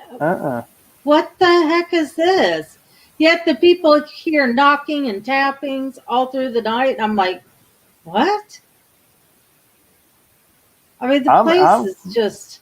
I gotta admit, I'm kind of looking forward to season 2. They said there is another season coming, and so where they're going with that. I find it so. Oh my God! It just blew my mind just watching that. I mean, they've done everything. Hello, Dale. Hello. We have tried everything to, you know, they. I like the people they brought in because they're trying very hard. And I loved how he's like, "Oh, we got to test the soil. We got to do this. We got to do that." Nothing's coming back. He thought maybe radioactive. And then he got radiation burns opening that cistern. Mm-hmm. What the hell is that? I mean, it's just bizarre. Frank, it's Skinwalker Ranch. History Channel. Yeah. See, I'm having fun now because we cut the cable and I haven't been able to watch any of these shows and I've been dying. I'm behind on all the paranormal shows. And then, Yeah. you know, I saw that on Discovery Skinwalker Ranch. Plus. Yeah. Yeah. Oh, I love it. I love it. My kid's even gotten into the paranormal stuff. He's like, yeah. Mama, I want to watch the scary stuff. Let's watch Kindred Spirits. Okay. He's not keen on Dead Files. Not keen. Okay. Let's do the video clips. We've got 3 of them for you. And I know my husband can hear me, so the first one's a closer look and a haunted painting. So what it is there's a hotel in the Grand Canyon, I believe called the Touvre, and they have this painting that as you walk by it, the eyes follow you. Every time someone passes by this painting, the eyes watch you. And it's been around for decades. It's the owner of the one who built it, the first owner. And they say the legend is that he will not stop watching over the hotel. And so it's up on a staircase. And so I did where I walked by it. And as I was walking by it, you could literally see the eyes go. And I zoomed in because it was kind of shaky. So I was like, let's just focus on the painting and see what happens with the painting. Uh, You can't do it. I don't know why I've got a setting. I've got to sit here and arrange it.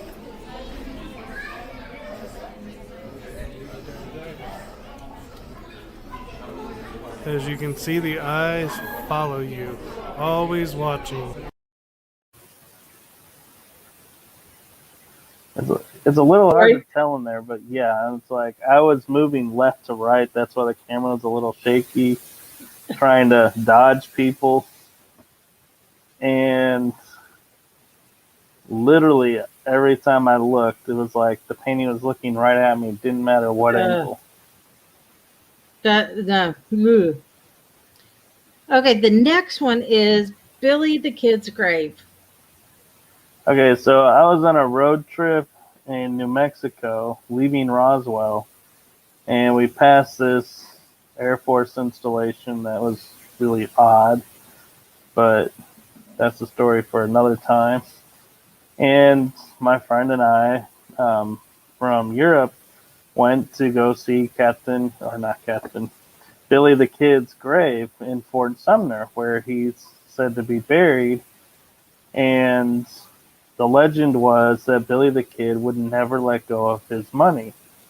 And so in this video, you see there's a wrought iron fence around the grave, and then you can hear the wind blowing, but yet the dollar bills and coins all stay put right where they're at.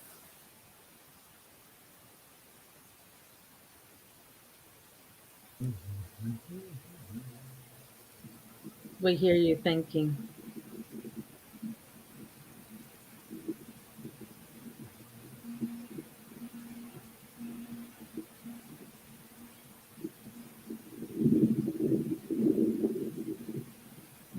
They're not blown away. No. You can hear the wind. And you could argue the one bill that's sticking up may have a coin on it, but the bill next to it that's folded, how is it staying put? That's crazy. I mean, you can hear the wind. Yeah, I was like, it defies all logic that those bills are not flapping in the wind. They're not moving at all. That's insane. Wow, that is. And then the third one is cabinet door moves on its own. So we were on an investigation at the old Nazareth Hospital in Mineral Wells, and it was towards the end of 2020, in December, and we were down in the viewing area and we saw the cabinet door move. So we thought, oh, it's got to be wind or something. So we go up because there is a broken window in the room, and there was no wind. And we would literally watch as it would close itself and open itself back up.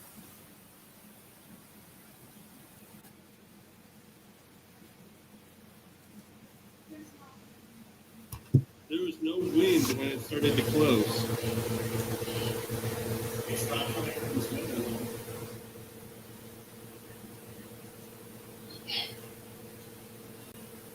Oh, damn, I'm catching this too.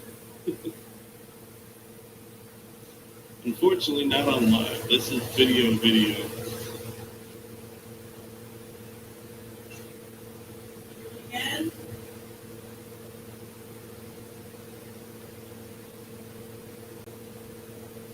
Looks like it's trying to move it. There it goes. Thank you for moving the door. Great job. How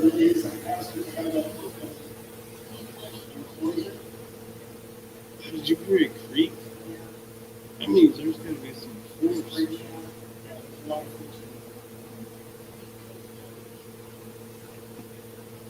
Can you open the other side? Oh my God, that's crazy.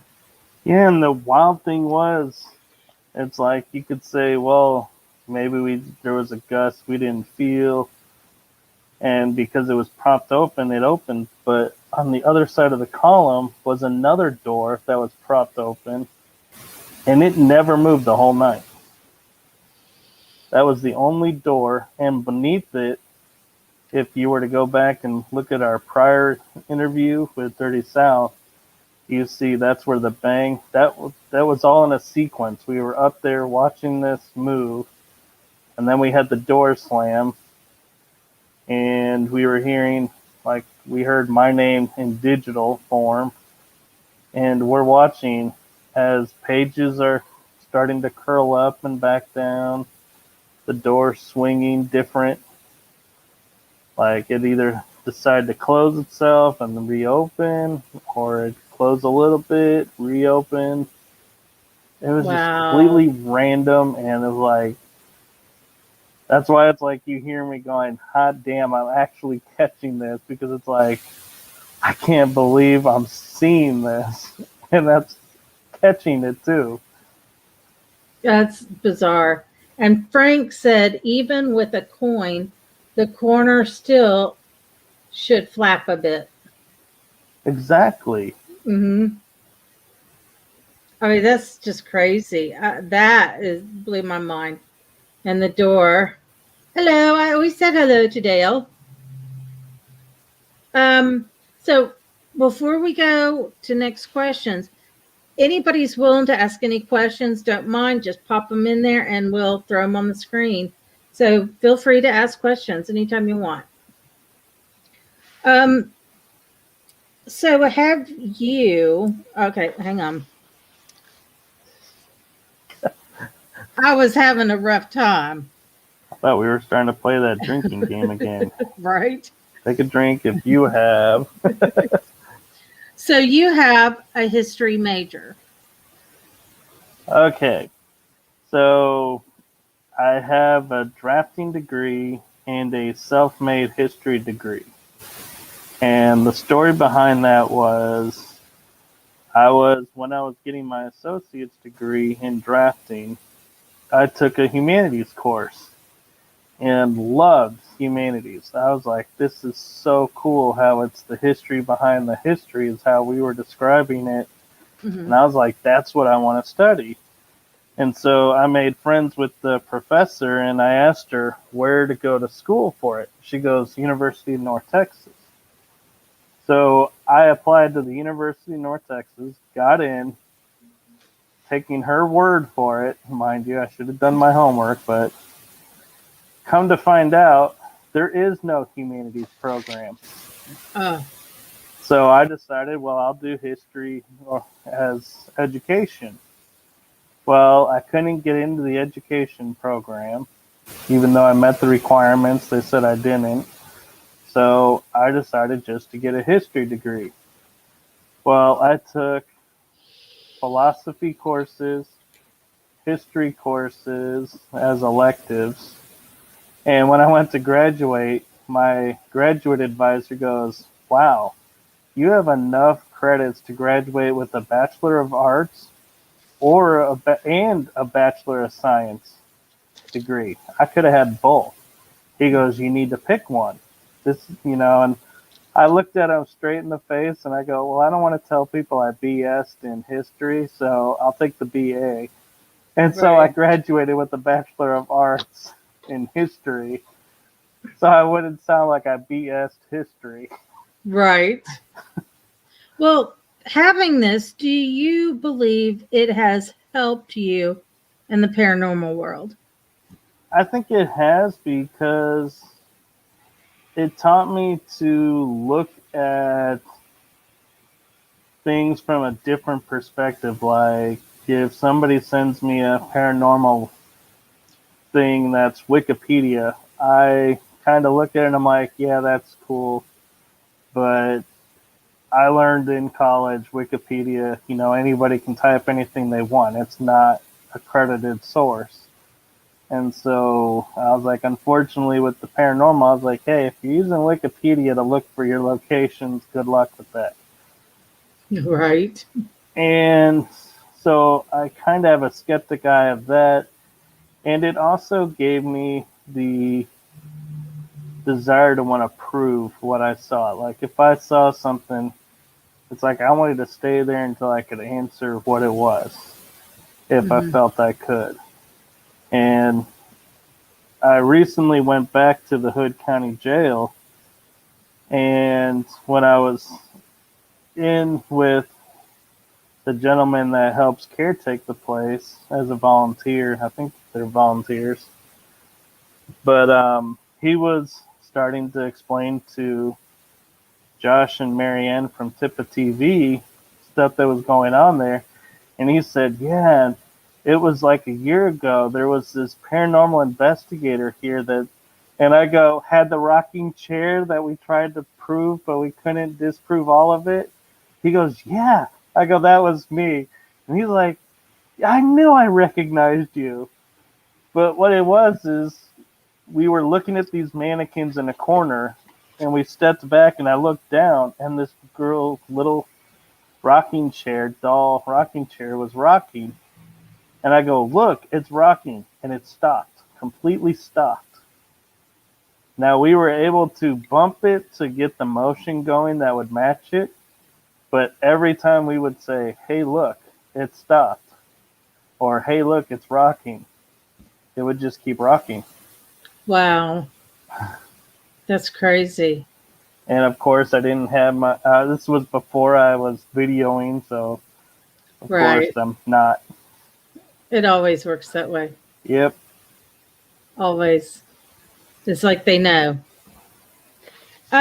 Next question.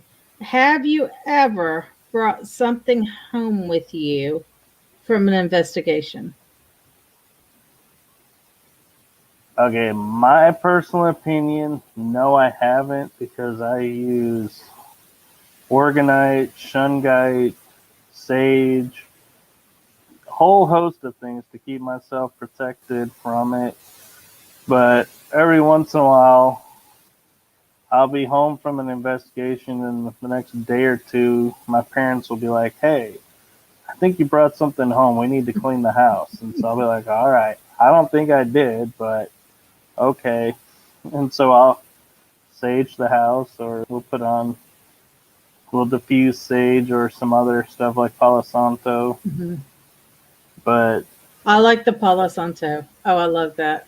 yeah, Because sage, the problem I've never saged for spirits because, I mean, what it does is it totally just, you know, all the energy, everything is just with sage gone.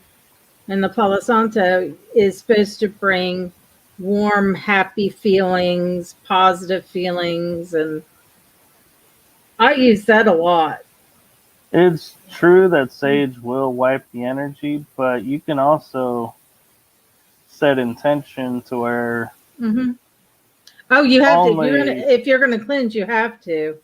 yeah, so you can But sage and still keep some of the energies that you want to keep. Like I can sage and say, but my spirits of my family, are fine, and I'll still feel them after saging, but I won't feel anything else. And the other trick you can do if you own the space and you don't have kids around is get a black 7-day candle and a white, yellow, green, just another color. You light them at the same time and don't ever blow them out. Let them burn all the way through. And how it works is if you have something in your space that shouldn't be there, the black candle will take longer to burn because it's fighting the candle to stay in that space. mm, But eventually loses and the candle goes out on its own. Now, the purpose of the other candle, whether it's done first or second, is you create a void when you suck an energy out. mm, That is to bring in an energy and fill that void. So when the other energy you just kicked out comes in, it has nowhere to go. right. Interesting. Lucky you. Some of this was learned by luck and curiosity, but some of it was learned from necessity. Yeah. So next question. Have you ever wait, hang on. Nope. Read that one. Have you experienced a shadow person? I have. When I was growing up, I would always see shadow people or shadow animals moving around out of the corner of my eyes. Did you find any negativeness to them? No, I kind of found they were more curious and like surprised I could see them. And I was more curious, like, did I really just see that kind of mode? Mm-hmm. And of course, I was always respectful. I never would go and say, "Ooh, shadow, shadow, ooh, ooh, ooh." I was just like, "Oh, hey, so somebody's over there. Okay." Right. I let them be. They let me be. I find it that they get such a negative rap. I mean, they really get a negative, horrible rap. And I mean, the one I saw when I was 16, it scared me, but it didn't advance or move. It just got bigger and bigger and bigger. Right. But being 16, that's frightening no matter which way you look at it. But they have such a negative. Well, I find in the paranormal, you'll find there's two classes of investigators. The ones that are in it to really find the truth and validate what experiences are out there, and the others that are out there to just say, hey, here I am doing this. And the way I look at them is the first category, the truth seekers, and the ones that are really trying to figure out what's out there, are the ones who are listening for EVPs, looking at pictures, looking at videos, and says there's a spirit there, or I see a spirit, I see a face, I see something. Now the investigators that are out there just to kind of make themselves is the ones that'll automatically go, there's a demon here, or that's a negative spirit. And they'll just jump right to it without asking questions or anything to kind of discern what it is. And I started thinking to myself, going, look at society. Somebody says, because you're in jail, you're a bad person, you did wrong, you did all this. And so after a while, you start to think, God, I must be a bad person. I must have done all this, even though you never did. Right. Because everybody just keeps telling you it, so it's like kind of just sticks, whether you want it to or not. Right. And I think there are good spirits out there that, everybody says, oh, there's an evil spirit here. And you're like, dude, I'm not evil. After a while, it's going to be like, you know what? Screw you. You obviously don't care. Why should I take the time? And it becomes a malevolent spirit. Because that's what everybody is calling it. Now, I'm not saying there's no demons out there and there's no bad spirits, but I'm just saying we got to take time to actually investigate, try communicating with before we jump the gun and just say, just because something growls or something moves something or, makes a loud sound doesn't make it wrong or bad. It's just trying to say, hey, I'm here sometimes. Well, it's really interesting because I watched an interview between this team, because they have, 9 investigators on their team. And one of them, right? One of them is constantly getting scratched. Constantly. The poor guy. And they asked him about that, and he's like, it doesn't worry me. It doesn't bother me. He's like, we don't know what it's like in that realm. And he says, are they just trying to get our attention and ends up going in too hard and scratching us? He's like, that's what people automatically think. Oh, I got scratched. There's 3 scratches. And it's the Holy Trinity and it's demonic. And like you said, he says, no, maybe they're just kind of grabbing you to get your attention because somebody's finally went, oh, hey, he has some abilities over here. I want to talk to him. And I thought that was really interesting to hear his side on it, considering he gets scratched the poor guy.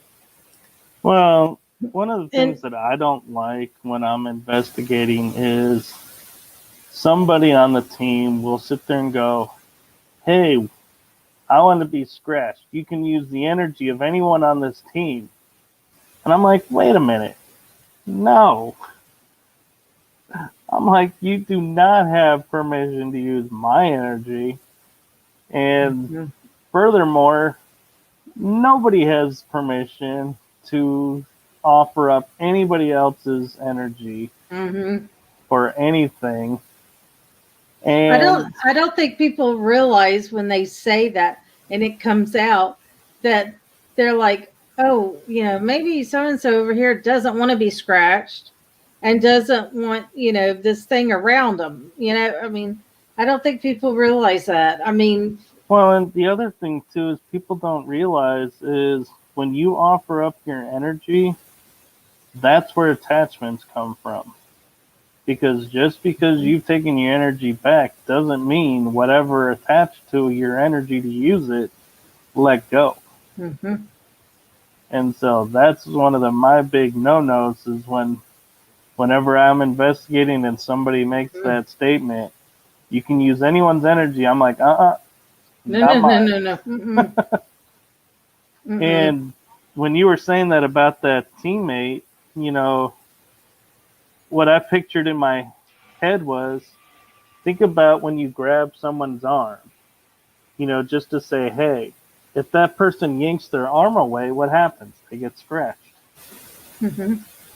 And so like- that could be what's happening is they're trying to get our attention, like you were saying, Mm-hmm. grabbing the arm to say, hey, I'm right here, Mm-hmm. and we're moving, and we end up getting scratched because we don't realize they're there.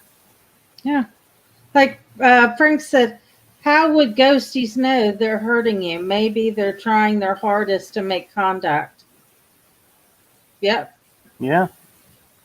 Because I mean, we don't understand that dimension, and you know, how do you know? Because you can hear EVPs, and you're having to say you got to speak louder so we can hear you, and all of a sudden it's like they're screaming it out at you, and it's like, you know, Hey, Corey. Hey, everybody. Corey Kistner. She's on my Ghost Ship Hunters team. Great to see you, Corey. hey Corey. But you know, I find it very just interesting to hear other people's side on how they feel, because I think people take too much of that. I've been scratched and it's 3 scratches and it's the Holy Trinity and it's the devil. No. Well, and the other No. thing, too, is like the EVP I got of the little girl saying, leave me alone. I was just simply walking through the room. Never said anything. It was just walking through the room saying, hey, check out these dolls. Check Right. out what's going on here. Then you have those people that walk in are like, I don't think you can do this or that. And I'm like, you don't really need to antagonize the spirits to get them to react. Right. And so I'm the firm believer of, you know, when you're antagonizing something, you may not be getting what's in the room. You're opening the door for something else. And Yes. so I kind of view that as contaminating the scene, like you would think in a crime scene. Mm-hmm. It's like you just blew a fan in here and now everything is whatever. And it always cracks me up when I'm watching the paranormal shows when they're like, hey, you know, are we talking to so-and-so? If we are, can you make a sound? And then you'll hear a bang and they're running out of the building going, oh my God. Mm-hmm. And it's like, what are you doing? And so I like to watch Destination Fear because I love Whoa. how Dakota and what is it? God, I'm drawing a blank on their names right now, but there's Chelsea is his sister. Yeah. Their best friend, God, I forget what his name is now, and the cameraman, the poor camera guy. They put him through so much.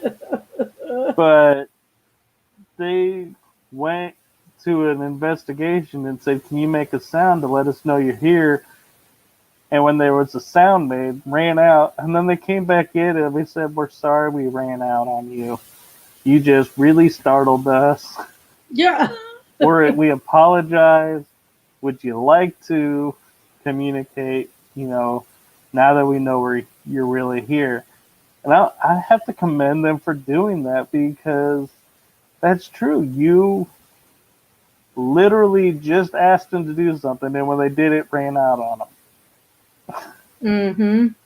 Like, why are you asking for them to make a sound if you're just going to run away? Right. Yeah, it is very interesting. I mean, because you know, all you got to do is just calm down. And if you get that nervous feeling, ground yourself. I mean, like I had to explain to my kid, I was like, there's times where you'll see me touch the ground. I don't want to kick my shoes off. I mean, that's such a pain in the butt. So I'll just kind of get down and I'll touch the ground with my hand just to kind of ground myself. And you know, you just take it in. I Yeah. mean, Now, and I don't like the barking and the snapping. You know, the one thing is, like, particularly here in the South, you're talking to ghosts that were in the Civil War. So 1860s.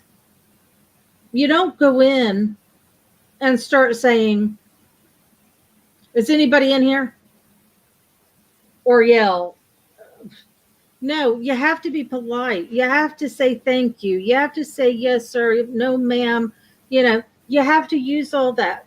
If you're going to try and reach spirits, you got to get on their level.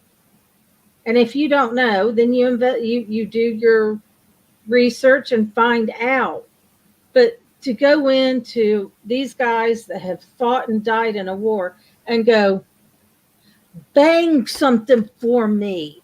I mean, just very nasty and demanding. It ain't going to happen. well, that's true, but on the flip side too, you got to think as a soldier, everything is barked at you. You know, communication was yelled at you. So on the flip side with that, I might yell just because that's more what they're used to. Being if you're on a battlefield, that's what they would respond to. They wouldn't respond to somebody going, "Oh, Oh, hey, this- you know, if you feel like it, can you go over there and do that?" Now No, this- they're Yeah, but these are Southern guys too. it, So you got to use your common courtesy. You know, thank you for giving me that knock. I appreciate it, sir. Not See, knock yeah. on something. And this isn't on the battlefield. This is in what used to be a hotel, train station, right. and then during the Civil War operation room. Now So you'll notice in the video that we saw where the door was moving. mhm, I thanked them for doing it, yes, and then was like, "Would you mind doing it again?" You know, having fun with it. that's why But- I like watching you investigate, because you do show that polite side. Because think about how many people come through and bark demands at these spirits. Do this, do that, talk to me. Don't, I mean, just, and it's like, just stop Yeah, and try a different approach. I was on an investigation. I was fortunate with Mustafa and Daryl from Ghost Hunters, and I was investigating with Mustafa. Yeah, I know you've seen the video. I know, I'm In this- reading. I'm in this- reading Frank. Frank Oh. says, "Would a fake leg stop me from totally grounding myself?" No, actually, because all you gotta do is touch wood or anything out of nature, and that'll ground you. You don't have to touch the ground. You can. But where I was going with is Mustafa Mhm. said, "I'm sorry if we're treating you like a performing monkey. We're Mhm. just trying to communicate with you, and this is the only way we understand on our side how to do it." And the spirit started calling him a performing monkey for the rest of the night. I know, I heard that. I laughed so hard. I was like, "Oh, So yeah, it just goes to show that you know, there are times it's like I've even started doing it to where I'm like, I'm sorry, we're making you like a performing monkey that, you know, but yeah." we're just trying to make sure Mhm. who we're talking to or what's going. We heard you right, Mm-hmm. and mean- it's just wild to me how when you're nice, treat them with respect, you get more back, I think, in return than anything else. Mm-hmm. And I like using lives a lot more than regular videos in investigations because people will see stuff or hear stuff that you can't see and hear. Mhm. And so you get them telling you, hey, there was this in that room. And so I simply ask people in the beginning, comment what you see and hear, when Mhm. you see and hear it, where it's at, so I can go back and check it out. Because And if you time tell me, stamp it. so if you tell me like 2 rooms later, hey, you know, there was a voice in that room 2 rooms ago, I'm like, wait, which 2 rooms ago? Mhm. Because I may call a closet area a room. And you're like, Right. that's not a room. I'm like, in my mind, it's a room. Well, see, there's interesting things. I mean, there's been things I've picked up for one of my friends who's up in New York and Full Dark Paranormal. And then my first interview, Joe is walking outside this cabin. And as he's talking, there is another voice over his voice, and it's a deeper tone than his. And I said, well, what about the guy that was talking? And he goes, you heard that? And I was like, yeah. He goes, I didn't know if I should put it in or not. I said, the guy's talking over you as you're walking around this cabin. Yeah, that's like that. That's like that video that a friend sent me from Broken Bow, where there's a distinct laughter around me, but I never heard it. And it's like, yeah, you gotta. And one of the things that you'll notice when I'm doing my videos is and my lives is you'll hear jokes, you'll hear people Mm-hmm. being silly, you'll hear Mm-hmm. everything because I take the opinion of if I start editing out some of that, I may Mm-hmm. A, miss some evidence, or B, I'm like, somebody could look at that and go, were you removing where you set this up and you're opening yourself up to being considered faking stuff? And so I'm like, I know people will still possibly accuse me of faking stuff, but I'm like, you know what? You can look at this video all you want. It's completely untouched. It's Mm-hmm. what it is. Draw your own conclusions. But I don't believe in faking it because I'm like the real stuff is so cool. It's like what's the point of faking it? Right. Exactly. It's just, I guess it's very frustrating. The other thing that bugs me is if you can't get anything on the spirit box, you just can't. Digital recorder. You can do it even on your phone. Yeah, and I'm really honest when I'm investigating. I've had people when we're doing spirit boxes will say, "Did you hear this or that?" I look at them. You'll hear It's me on hard. videos and go, "I'll be honest. All I hear is static. I don't hear much with that. It's It's hard. hard on me because my Mhm. ears are super sensitive. So Yeah, but I like it's that like, Phasm box. uh, Oh my God, I yeah, love the the Phasm. Phasma box is really cool. I But love that thing. yeah, and the other app that we like to use, or I was using, was the Ghost Hunting Tools, Hmm. and it's got like 3 different functions in one. But the Ovilus feature in it doesn't say the words that it picks up. So you're constantly having to look down at your phone to see our words coming in.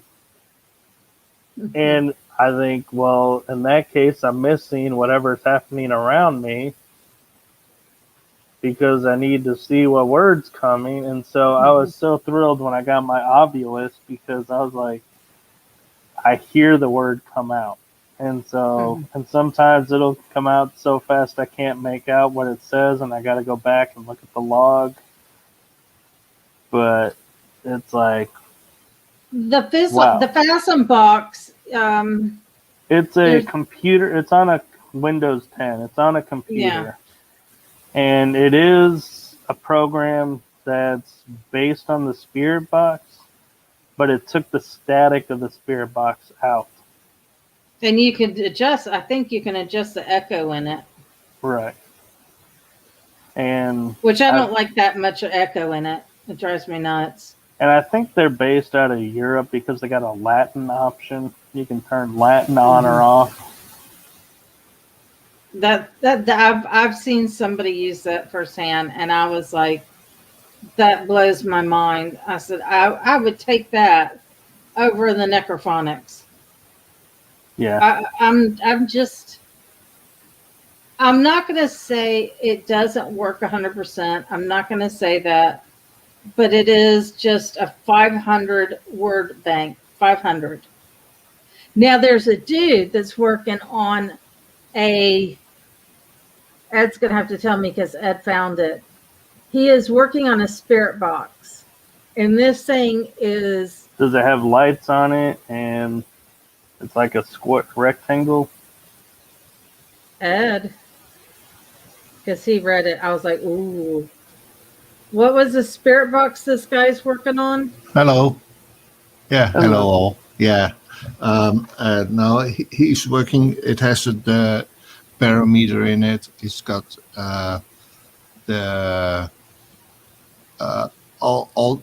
basically all the 5 different gadgets you use to basically get a reaction out somewhere. He put it all in one machine.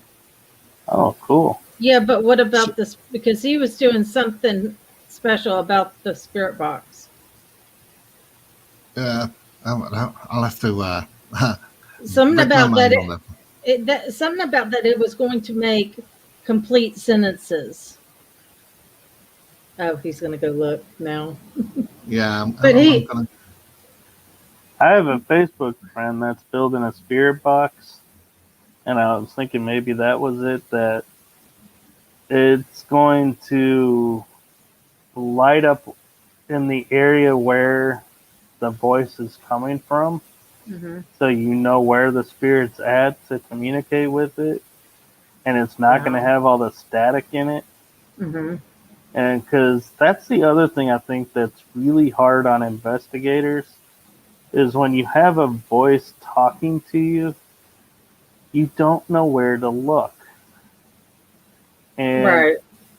I feel like, out of respect, you'd like to look at who you're talking with, but where do you look? It's like, is it behind me? Is it in front of me? Is it right next to me? And so that's a disconnect, I think, too, that we need to work on with technology, is to figure out where these are coming from. And I'm going on an investigation to a hospital in Yorktown, Texas. That'll be my second time there on Saturday. And I just got a new piece of equipment that I'm hoping works.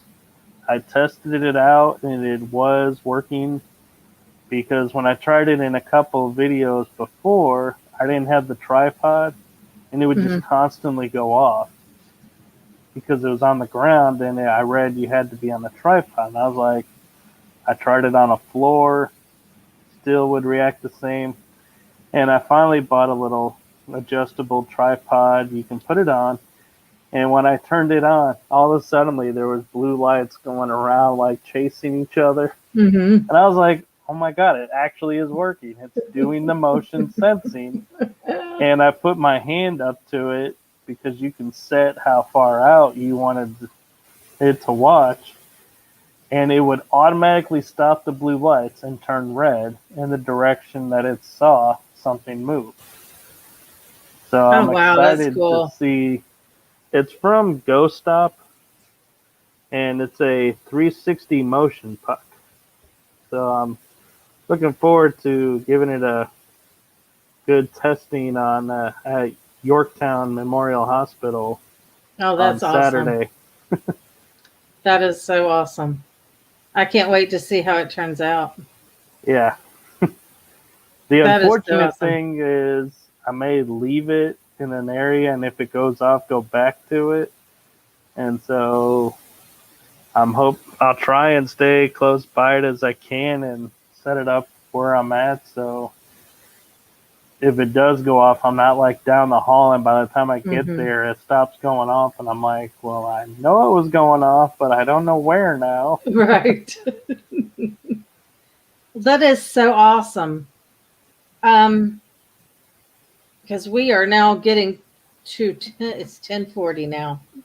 So I absolutely loved having you on. You had so much to tell. It was so awesome listening to all your experience. The fact that you're on 4 teams and then helps out the Facebook page for Parent Unity. And I just think that's awesome. That is so awesome. Well, well, it is fun and it is interesting, and I am looking forward to like Sirens of the Expanses came out of a Facebook group that came out of another Facebook group that I'm in, and she's a really cool lady. I met her in Key West and on my road trip, and she's really cool. She's got a great heart. She's really into the paranormal and wanting to help people learn how to do it the right way Hmm. and learn how to use equipment and stuff. And we were talking one day, and she's like, yeah, I know I got this group, but when I go investigating, I want a team name. And so I was like, well, where are you? And she's like, I'm in the Great Lakes region. And I was like, well, there's water there. Well, and so I started looking up what's another word for water. And for some reason, expanses came up. And I was like, well, that's pretty cool. And it's also, sounds like a big area. And Hmm. who's the biggest troublemaker on the water are the sirens. Right. And so I was like, hey, why don't we call it the Sirens of the Expanses? And we were like, yeah. And the image for the team is, if you ever see it, it's the Misfits Paranormal Mhm. Research, I believe is what she ended up calling it. But when I helped her design it, it's a lady with a flowing dress that curtails into the water. Somebody Mhm. was able to manipulate it, like laying an image on top of an image, Wow. so it looks like it was original. And there's a boat off on the water, and so and there's like a wave, and so it looks like this lady is hovering on the water, Hmm.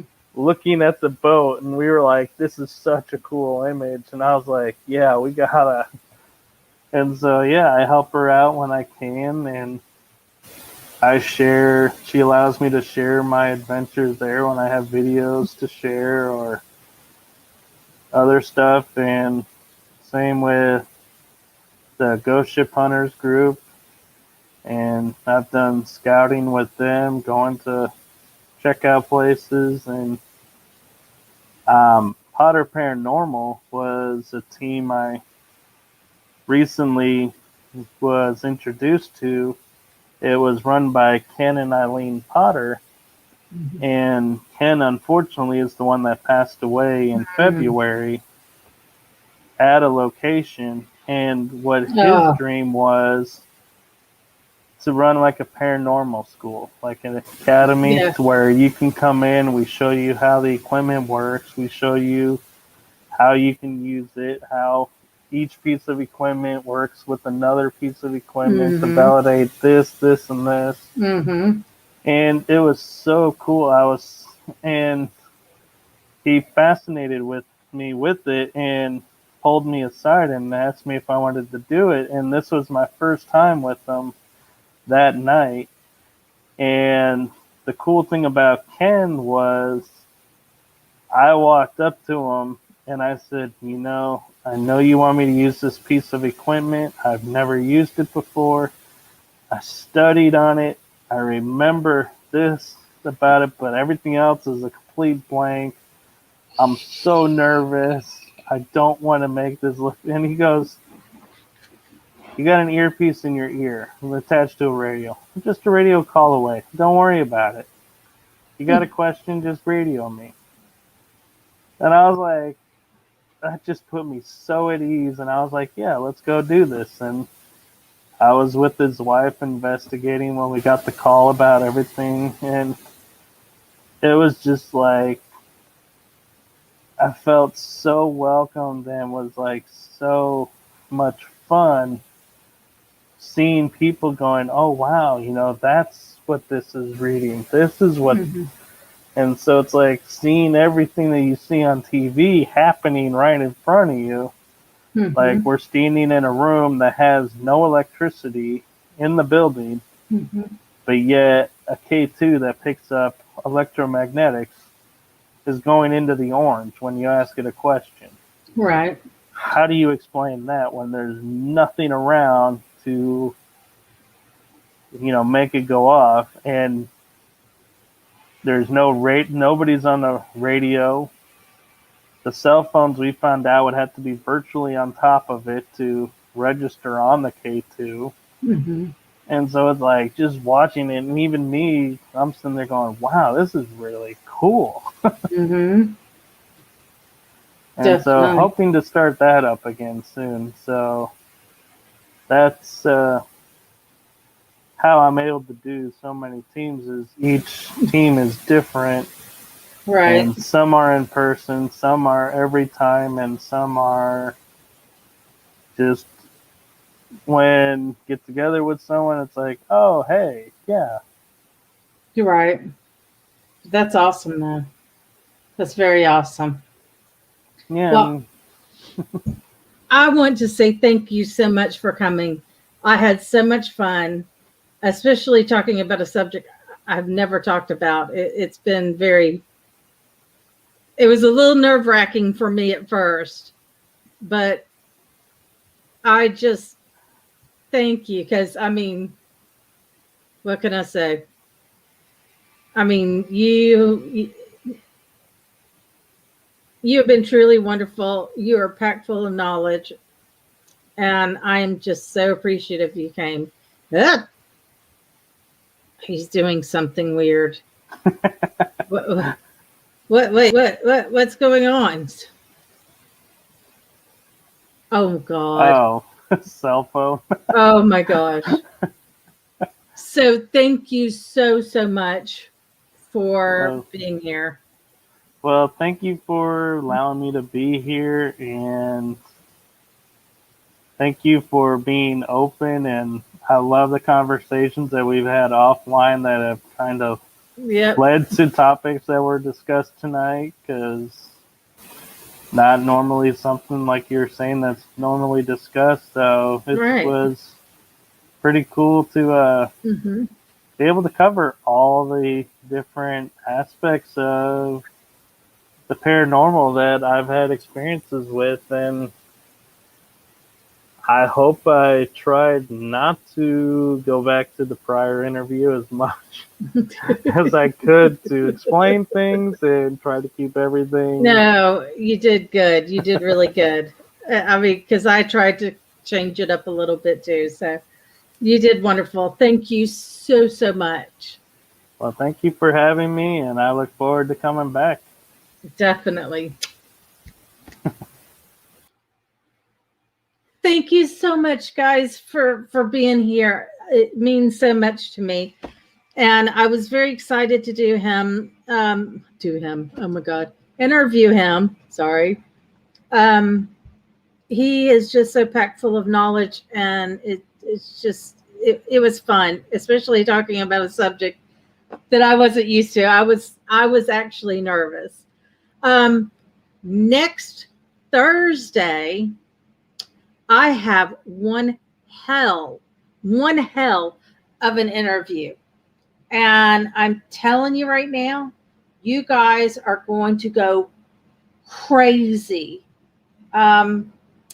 He's in the paranormal world, and he owns his own business.